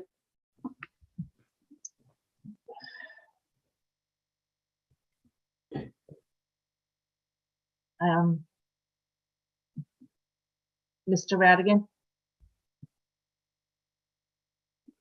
Thank you, Madam Chair. I just want to correct what Attorney Creed just said. The settlement, whether you, as the town council said before, whether you like the settlement from 2010 and the 2014, whether you like the CPI or not, it has worked out quite well for the residents. And the only reason that you're permitted to not approve the CPI is if there's a court order saying that we've done something violating the Board of Health or whatever. There are no such exceptions. None of that has occurred. It's just not correct. Your regulations are very clear that as long as we limit our request to CPI, if we were to come before you and ask for a larger request, then the board would be free to do what you want to do. That's not what we've done. We've never done that. In 14 years, we've been honoring these settlement agreements and following the rules faithfully. The maintenance issues will get addressed. They are being addressed. Several people have given us credit for what we've been doing in the last year or so.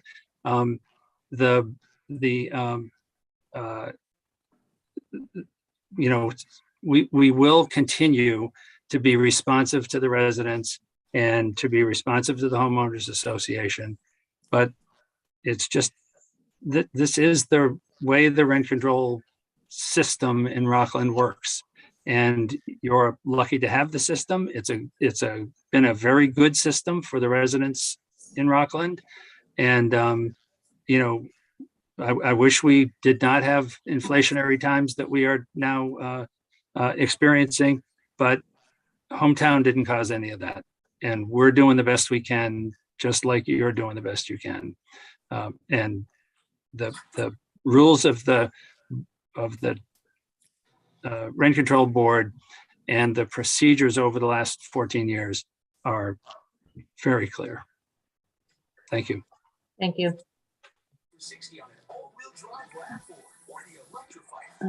Are there any other residents that have not been heard? There's a woman waving, Mo Duffy Abington. David, could you unmute her?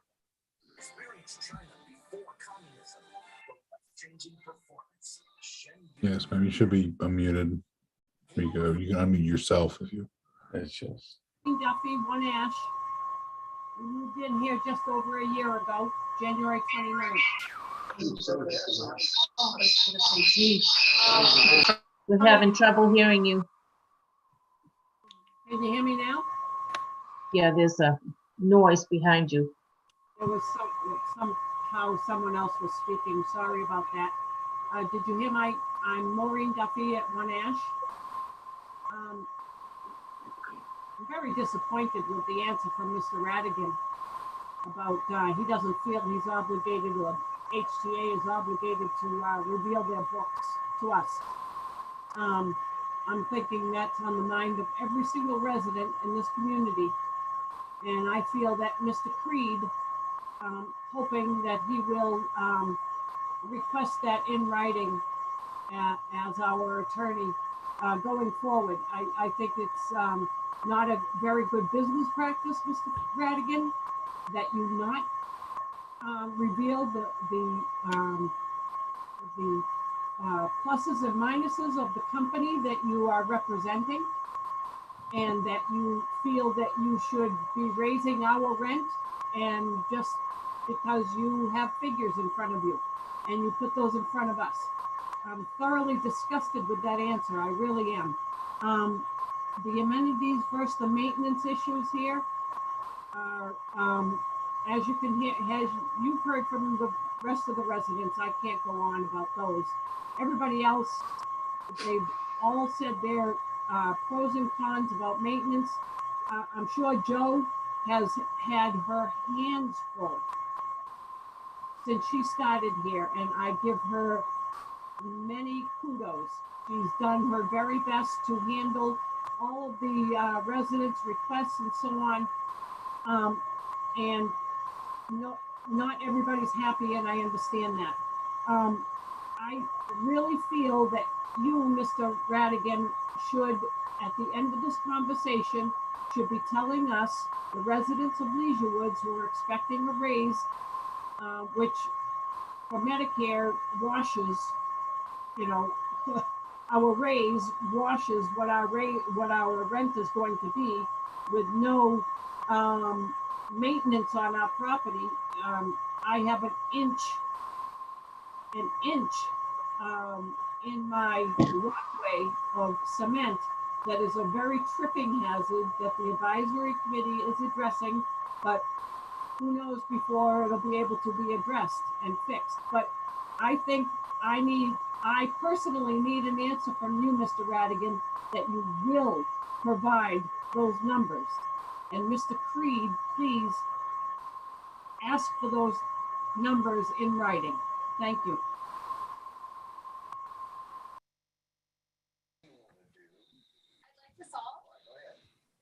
Mountains soaring out. Thank you. So David, there's a person named Nancy with her hand up. Has she been heard before? Who was Miss Holt? Mountains soaring out of the sea. Yeah, one little word. Nancy, you are unmuted. Yeah. Okay, this is Nancy. I understand I have spoken before, but I just, as president of LHOA, you know, we're asking for an adjustment of 3.5% CPI increase, not 5.3. That's reasonable with this day and age. So I'm asking the rent control board to understand that things are getting better, but they're not great. And we need to be able to understand that we can still live here. So please think about that. It's 3.5%, not 5.3. And then we want Hometown America to sit with us and discuss a contract that we can both agree to live with, causing rent increases. That's what I'm representing and encouraging the board to discuss tonight. That just don't clean slate Hometown America saying they want a 5.3% based on what the CPI is. That's not how we work here. We're working very hard. Our rent control board is working extremely hard. We've talked to Hometown America, let them agree with us, and let the rent control board in Rockland back us that 3.5 is a reasonable offer. That's what and that's what we want to hear from the rent control board. It's just not a clean slate of what we've done, what we need to do, or whatever. You know, we've waited 10 years, 2 years without a contract. Now let's get the motion in gear here. Let's decide what we need to do. Thank you. Thank you.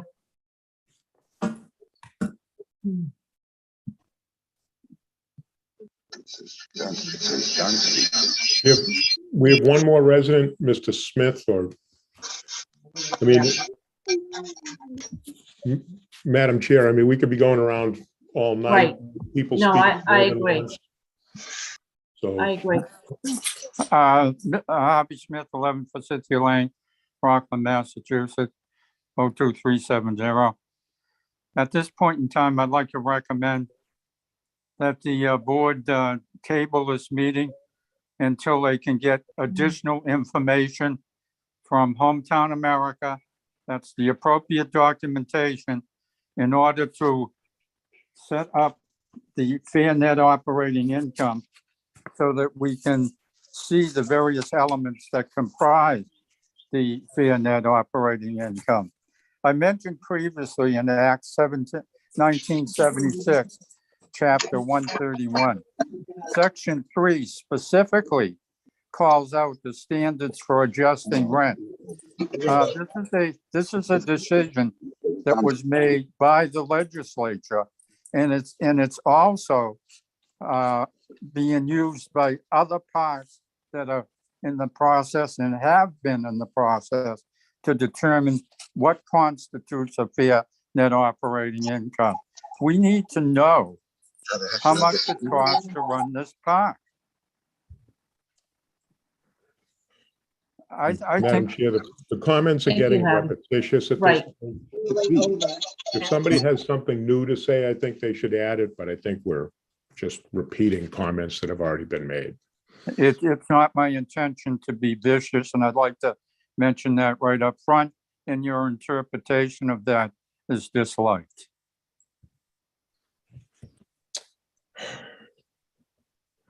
So again, Madam Chair, once Thank you you. close the public comment, and maybe you want to hear from Ms.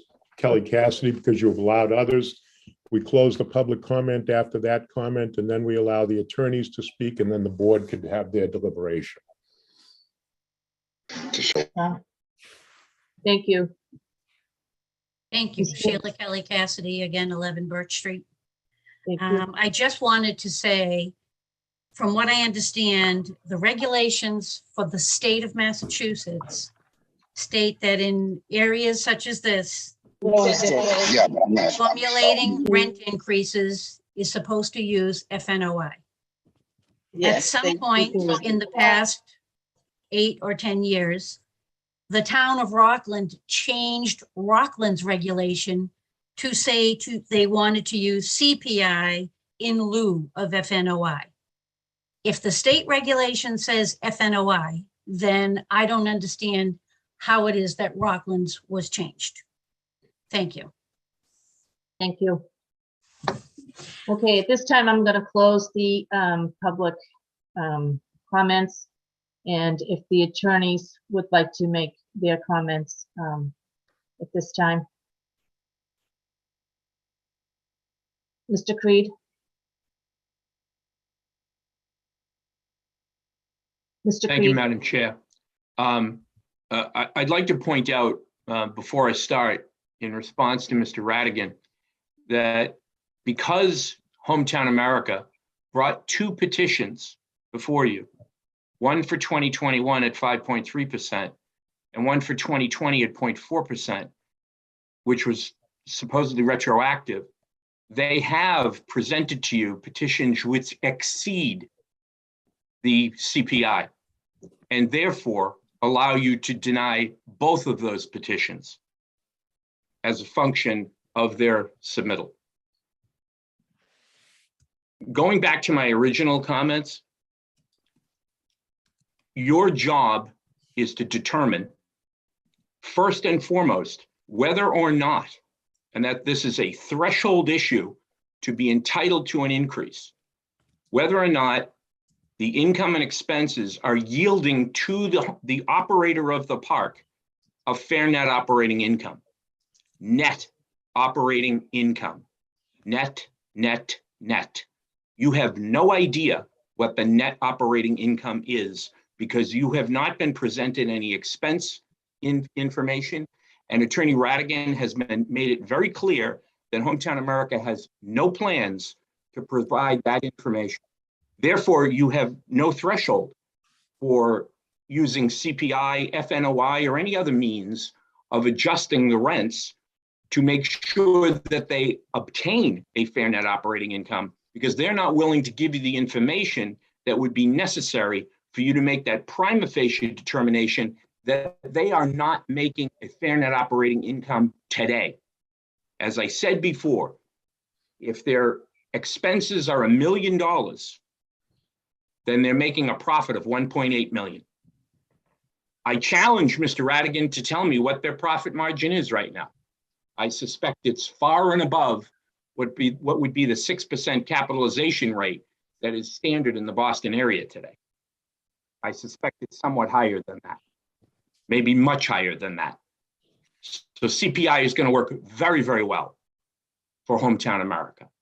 It's not going to work very, very well for the residents of Leisure Woods or any of the other parks in Rockland, because CPI is on its way up.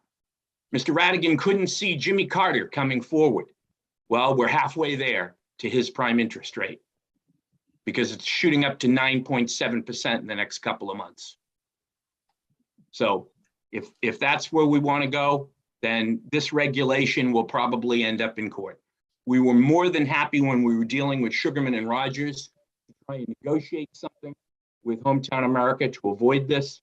Obviously, they've hired Mr. Radigan's firm, and they believe that they can just simply, as a fait accompli, report to you what the U.S. Bureau of Labor Statistics says the CPI is, and that you will rubber stamp that, and party's over, thanks for coming. If that's the case, then unfortunately, we'll all probably end up in the housing court over this. Thank you very much. Thank you. Mr. Radigan? Thank you, Madam Chairman. Look, nobody at Hometown is trying to hide the ball, limit access to information. We have been operating the community faithfully under the rules. The state law guarantees a return of a fair net operating income. It doesn't say that's the only way to measure it. Rockland says, it just limits cities and towns' ability to, by rent control or otherwise, to limit it to make communities, to make manufactured housing communities earn less. The Rockland ordinance in 2008, and then in 2010, and in 2014, Rockland said, we want to limit to CPI. We agreed to limit to CPI. CPI limitation has worked out extremely well for residents, and the ordinance explicitly provides that basing the CPI on the prior rents at the park was a fair net operating, a fair way to calculate fair net operating income. That's what was decided before. It was a reasonable decision at the time. It's worked out extremely well. We recognize that this year is an inflationary year. Whether Jimmy Carter is coming or not, I have no ability to predict, Mr. Creed, but this has been a 13-year good run for residents, and the CPI escalation is an appropriate way to mimic an FOI calculation for all the reasons that Town Council stated before. We're not out of contract. I don't know what the comments about being out of contract are. The 2010 agreement lasted for 10 years with respect to certain of its provisions, like you promised never to change the rules on us and other things like that. The contracts, we have contracts with each resident. Your lease calls for an increase. It calls for an increase at CPI. It says no more than the rent control board will permit. This has been a system that's been in place for quite a long time. And I get that you're uncomfortable with the result this year. But that's that is the situation we all find ourselves in. And finally, we are playing by the rules. We have played by the rules. We'll continue to play by the rules. We are doing our very best to try to address the issues that people have raised. We've changed. No, you have not. Well, we're trying. We're trying. And I don't want to be repetitive. I certainly don't want to appear to be belligerent or disrespectful to you when I say that we're not going to open the books.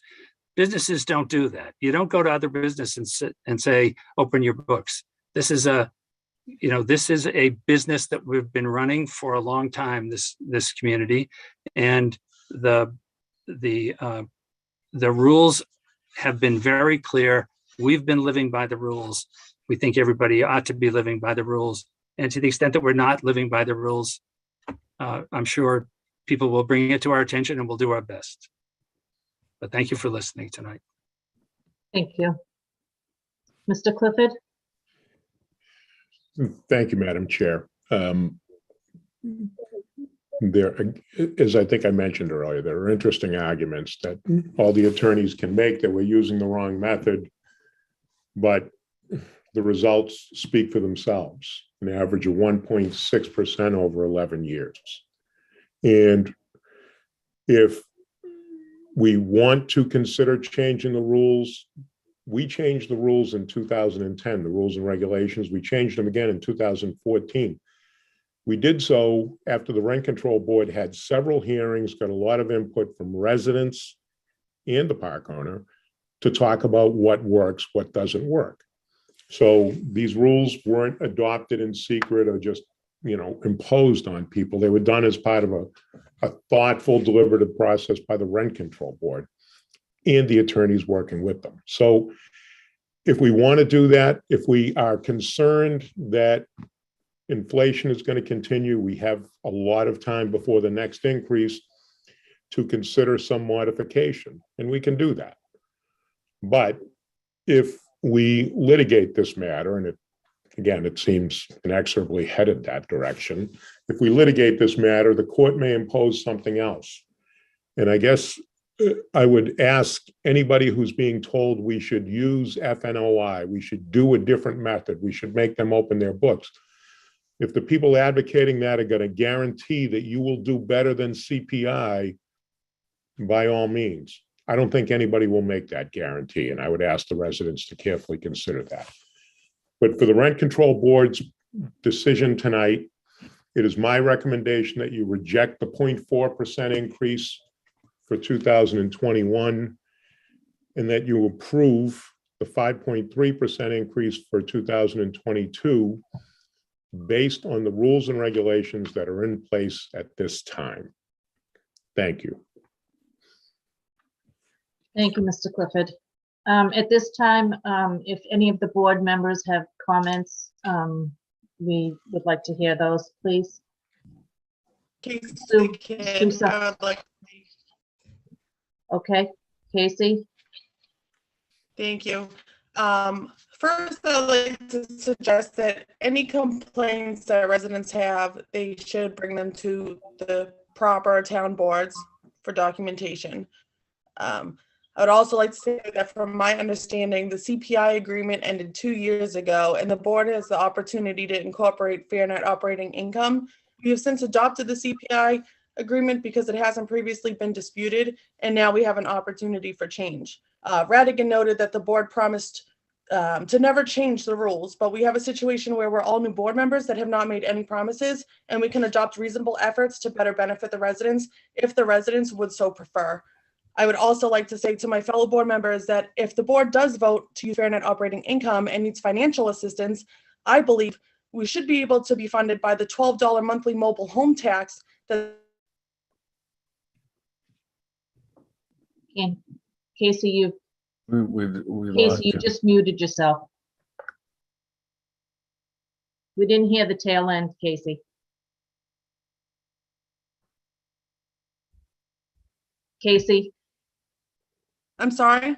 We didn't hear the end of your comment. I'm sorry. Oh, it's okay. I just said that if we're going to vote to use the fair net operating income and we need financial assistance, that there's a $12 monthly mobile home tax that's collected by the town and put into a general fund over the past 12 years. And I think that we should be able to use that. Okay, thank you. Thank you, Sue Sullivan. Casey. Thank you. Sue Sullivan, you've had your hand up for a little bit. Yes, thank you. Thank you, Casey. I appreciate those points that you've made. Very good points. Thank you. And we have had a good run with the CPI. So has HTA on the other side of that. And I think it goes way beyond that it's not working or it's making us uncomfortable this year. I think that we just all have become more aware and more savvy. And we realize that we've been just giving this reward every year with no evidence that it was even earned or that, you know, that you need an increase. And I think that we just all want to be able to feel more comfortable with an increase, seeing that it really was earned and that you need it.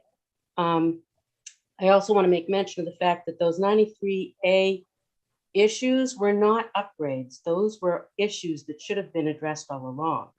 And the 93A just helped us to make sure that they got done. They were not upgrades. I actually do agree that, you know, we should negotiate this, that we should have a more reasonable, we're not saying we shouldn't give you any increase at all. The Leisure Woods residents agree that yes, costs have gone up and maybe a moderate increase, maybe a 3.5 would be more appropriate right now. And that would be also on that, we'd like to make sure that there's a commitment from HTA to sit down with the LHOA and form a contract again to go forward. We do believe that FNLI would be our better choice going forward. And so that's where I stand on it. Thank you. Thank you. Brian, did you have something to say? Who, me?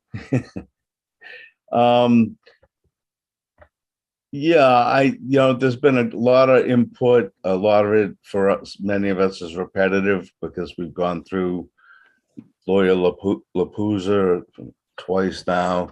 It's refreshing to hear from different people. What's unfortunate is that so much focus has been faced on MPOI and the contract, and Attorney, Clifford pointed out, quite frankly, that, despite the fact the contracts ended, we're beholden to CPI. We can't go back and revisit that as NPOI without getting into expensive litigation. And part of my responsibility is to be beholden to the taxpayers of Rockland, that we don't come to this expense.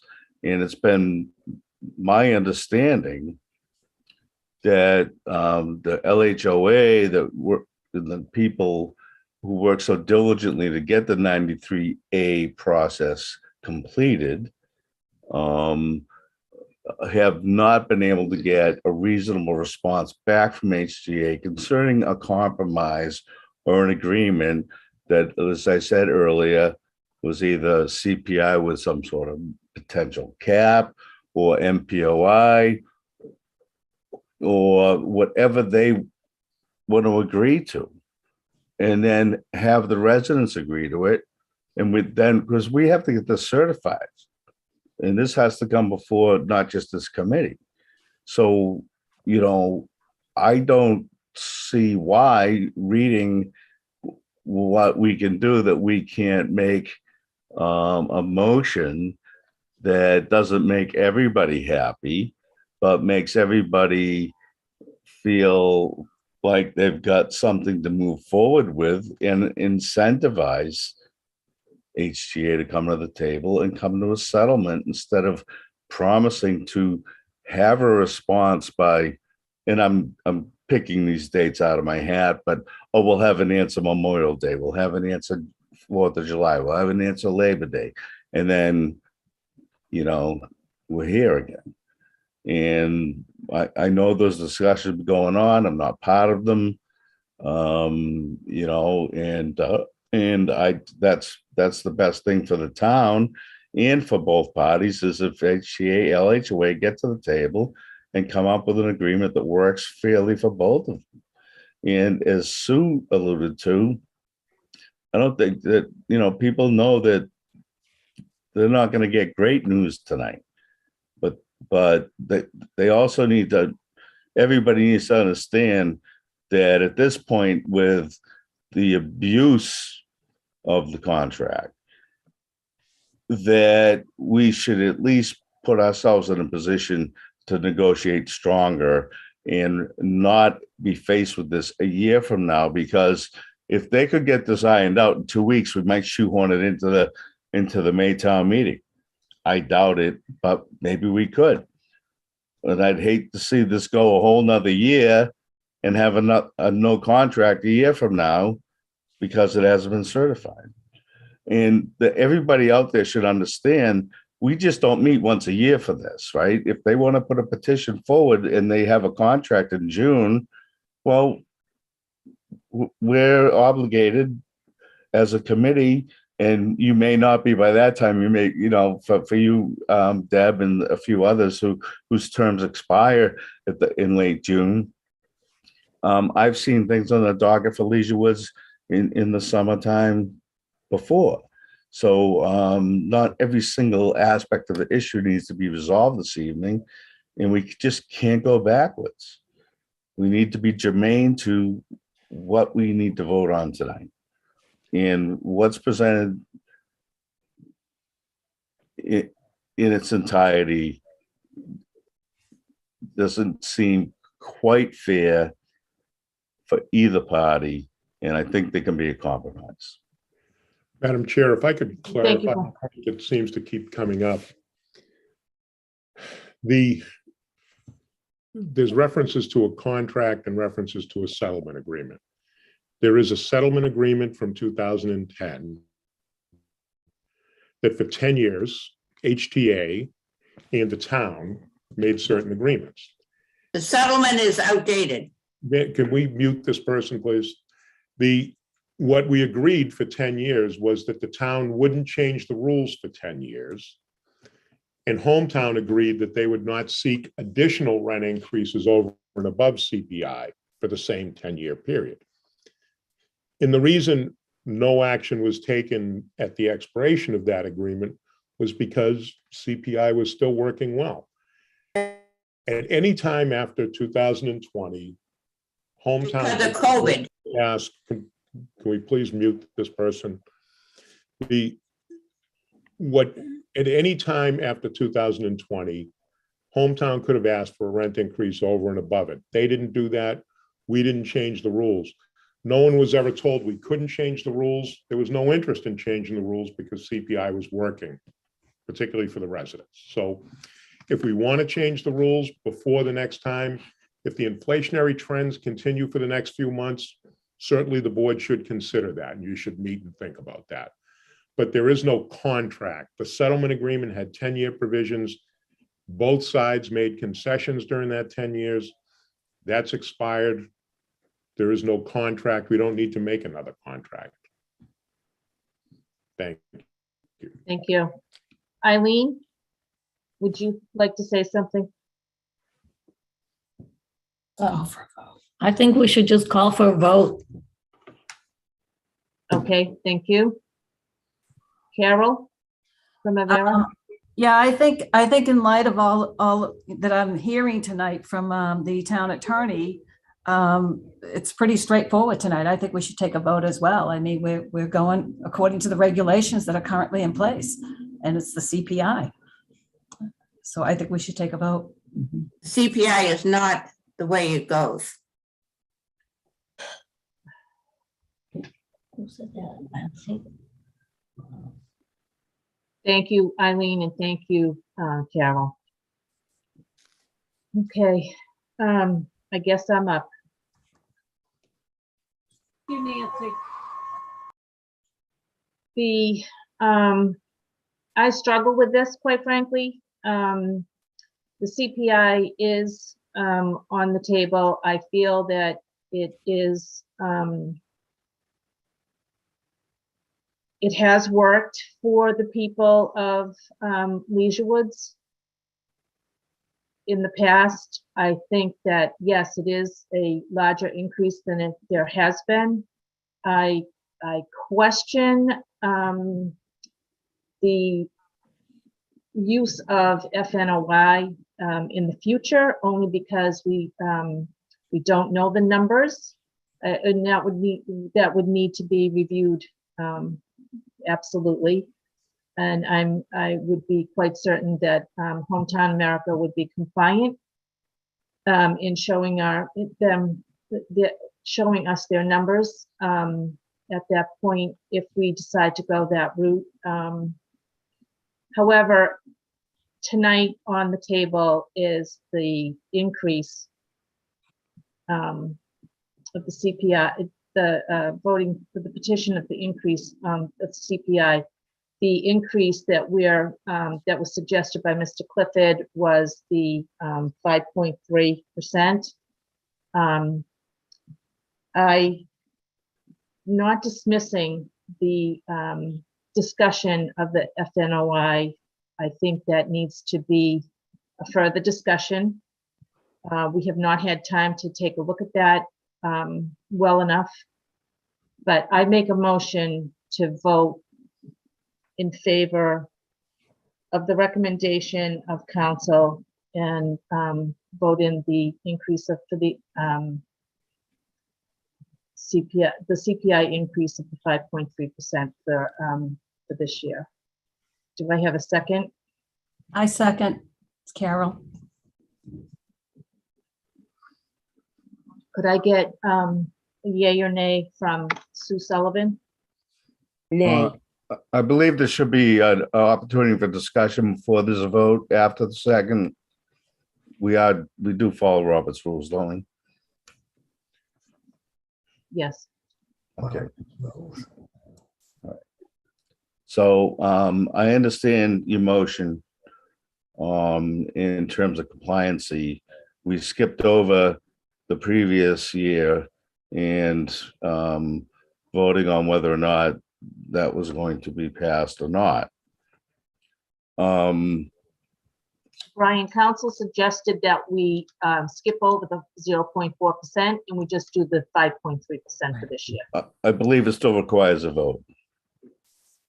Am I mistaken?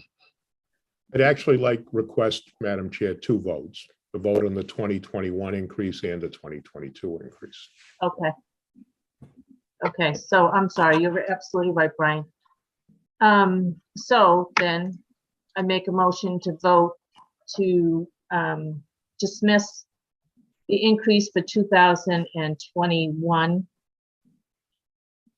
of the 0.4%. I'll second that. Sue? Yay. I agree. Eileen? Yes. Carol? Yay. Casey, I'm sorry. I missed you the last time. Casey? Yes. Thank you. So that's unanimous.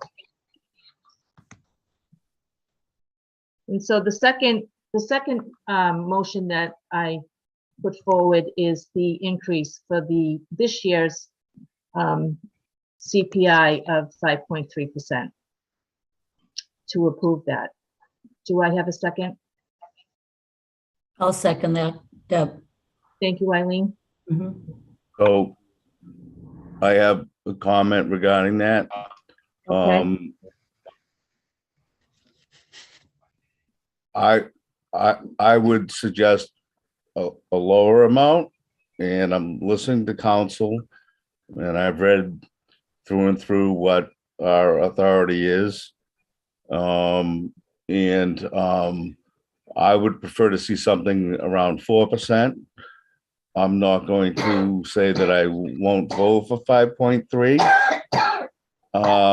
but only if there's a caveat that there is a freeze on any future rent increases until such time that Hometown America and Leisure Woods come away with an agreement they can bring to us, and makes them happy and brings us to the town without the town of Rockland spending tens and tens of thousands of dollars going through books and lawsuits and everything else. So my caveat to that would be the rent freeze indefinitely until that contract is completed and done. Madam Chair, I think what Mr. Kane is suggesting is an amendment to the motion. And it's my opinion that in a vote by the board to impose a rent freeze on future years is not legal. So my opinion that the proposed amendment to the main motion is not a legal one. Well, then why do we have a rent control board that says we can adjust the rent up and down, or when contracts are expired and being violated by one party, that we can't make reasonable adjustments to move forward and incentivize an agreement so that we're not sitting here a year from now going over all the same crap? Exactly. Thank you, Brian. I'm not sure if what contracts you're referring to that are being violated. If there's a contract between The HTA, lease agreement between 390 whatever households in Hometown America have been completely violated. there is remedy for that, and you have Yeah, able. and I just proposed it. They wanted to negotiate. LHA wants to negotiate. They've been waiting over a year. There's been no movement on HCA's part. Let's incentivize it, get them to the table, solve their issues, bring it to us, and it's a clean package. Otherwise, we're talking tens of thousands. John, otherwise, we're talking tens of thousands of dollars. And my responsibility is to protect the taxpayer of Rockland, and it doesn't cost the town of Rockland money. There's nothing that prevents the HTA and the LHOA from doing just what you're discussing. But it's just a question of what is within the purview of this board. And this board can impose a future freeze on rent increases. Would I like to see the parties work out something? Absolutely. But if Hometown is violating lease agreements between itself and its residents, there is a remedy for that. And you have counsel representing the LHOA who can litigate that. But we can't adjudicate that dispute. It's a question of taking the dispute where it can be resolved. We can't resolve that here.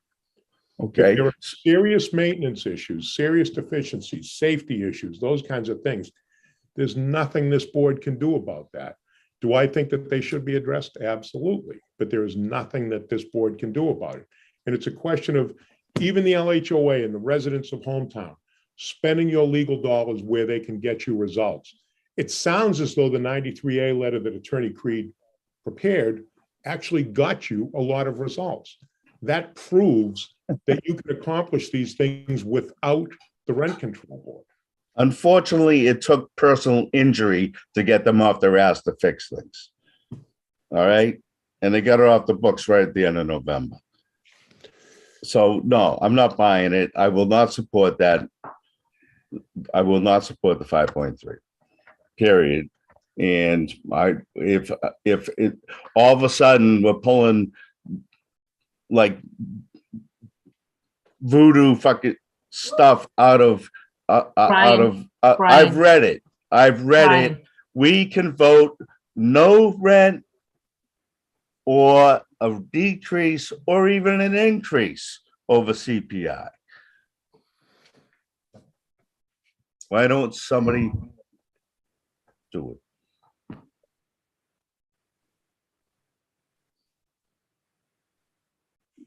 Well, I'm suggesting the increase at hand tonight, but I'm not dismissing further discussion for the FNOI. It's not even relevant tonight.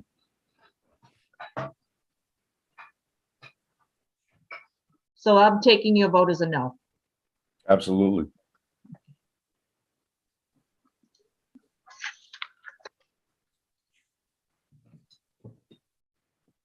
Eileen approved. Brian, no. Sue? Absolutely no.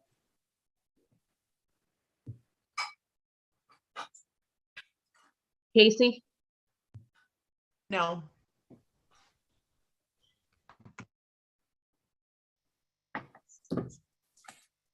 And Carol? Yes, I'm in favor.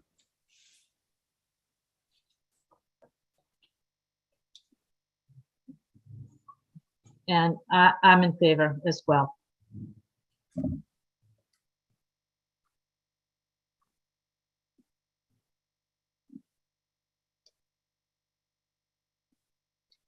So it looks like we have a tie. In that case, the petition is rejected. Okay.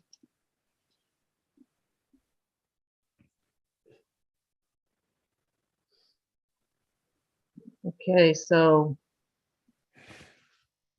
Thank you. where do we go from here? Mr. Clifford? I think we adjourn the meeting. Okay, so the rent increase was not approved. That's correct. Okay. Thank you. Okay, so I make a motion to adjourn the meeting. Do I get a second? I second the motion. Everyone in favor? Aye. Aye. Okay, thank you. Thank you, Deb, very much. Thank you, Very John. much. Thank you, all the attorneys and everybody that was here. Appreciate it very much. Thank you.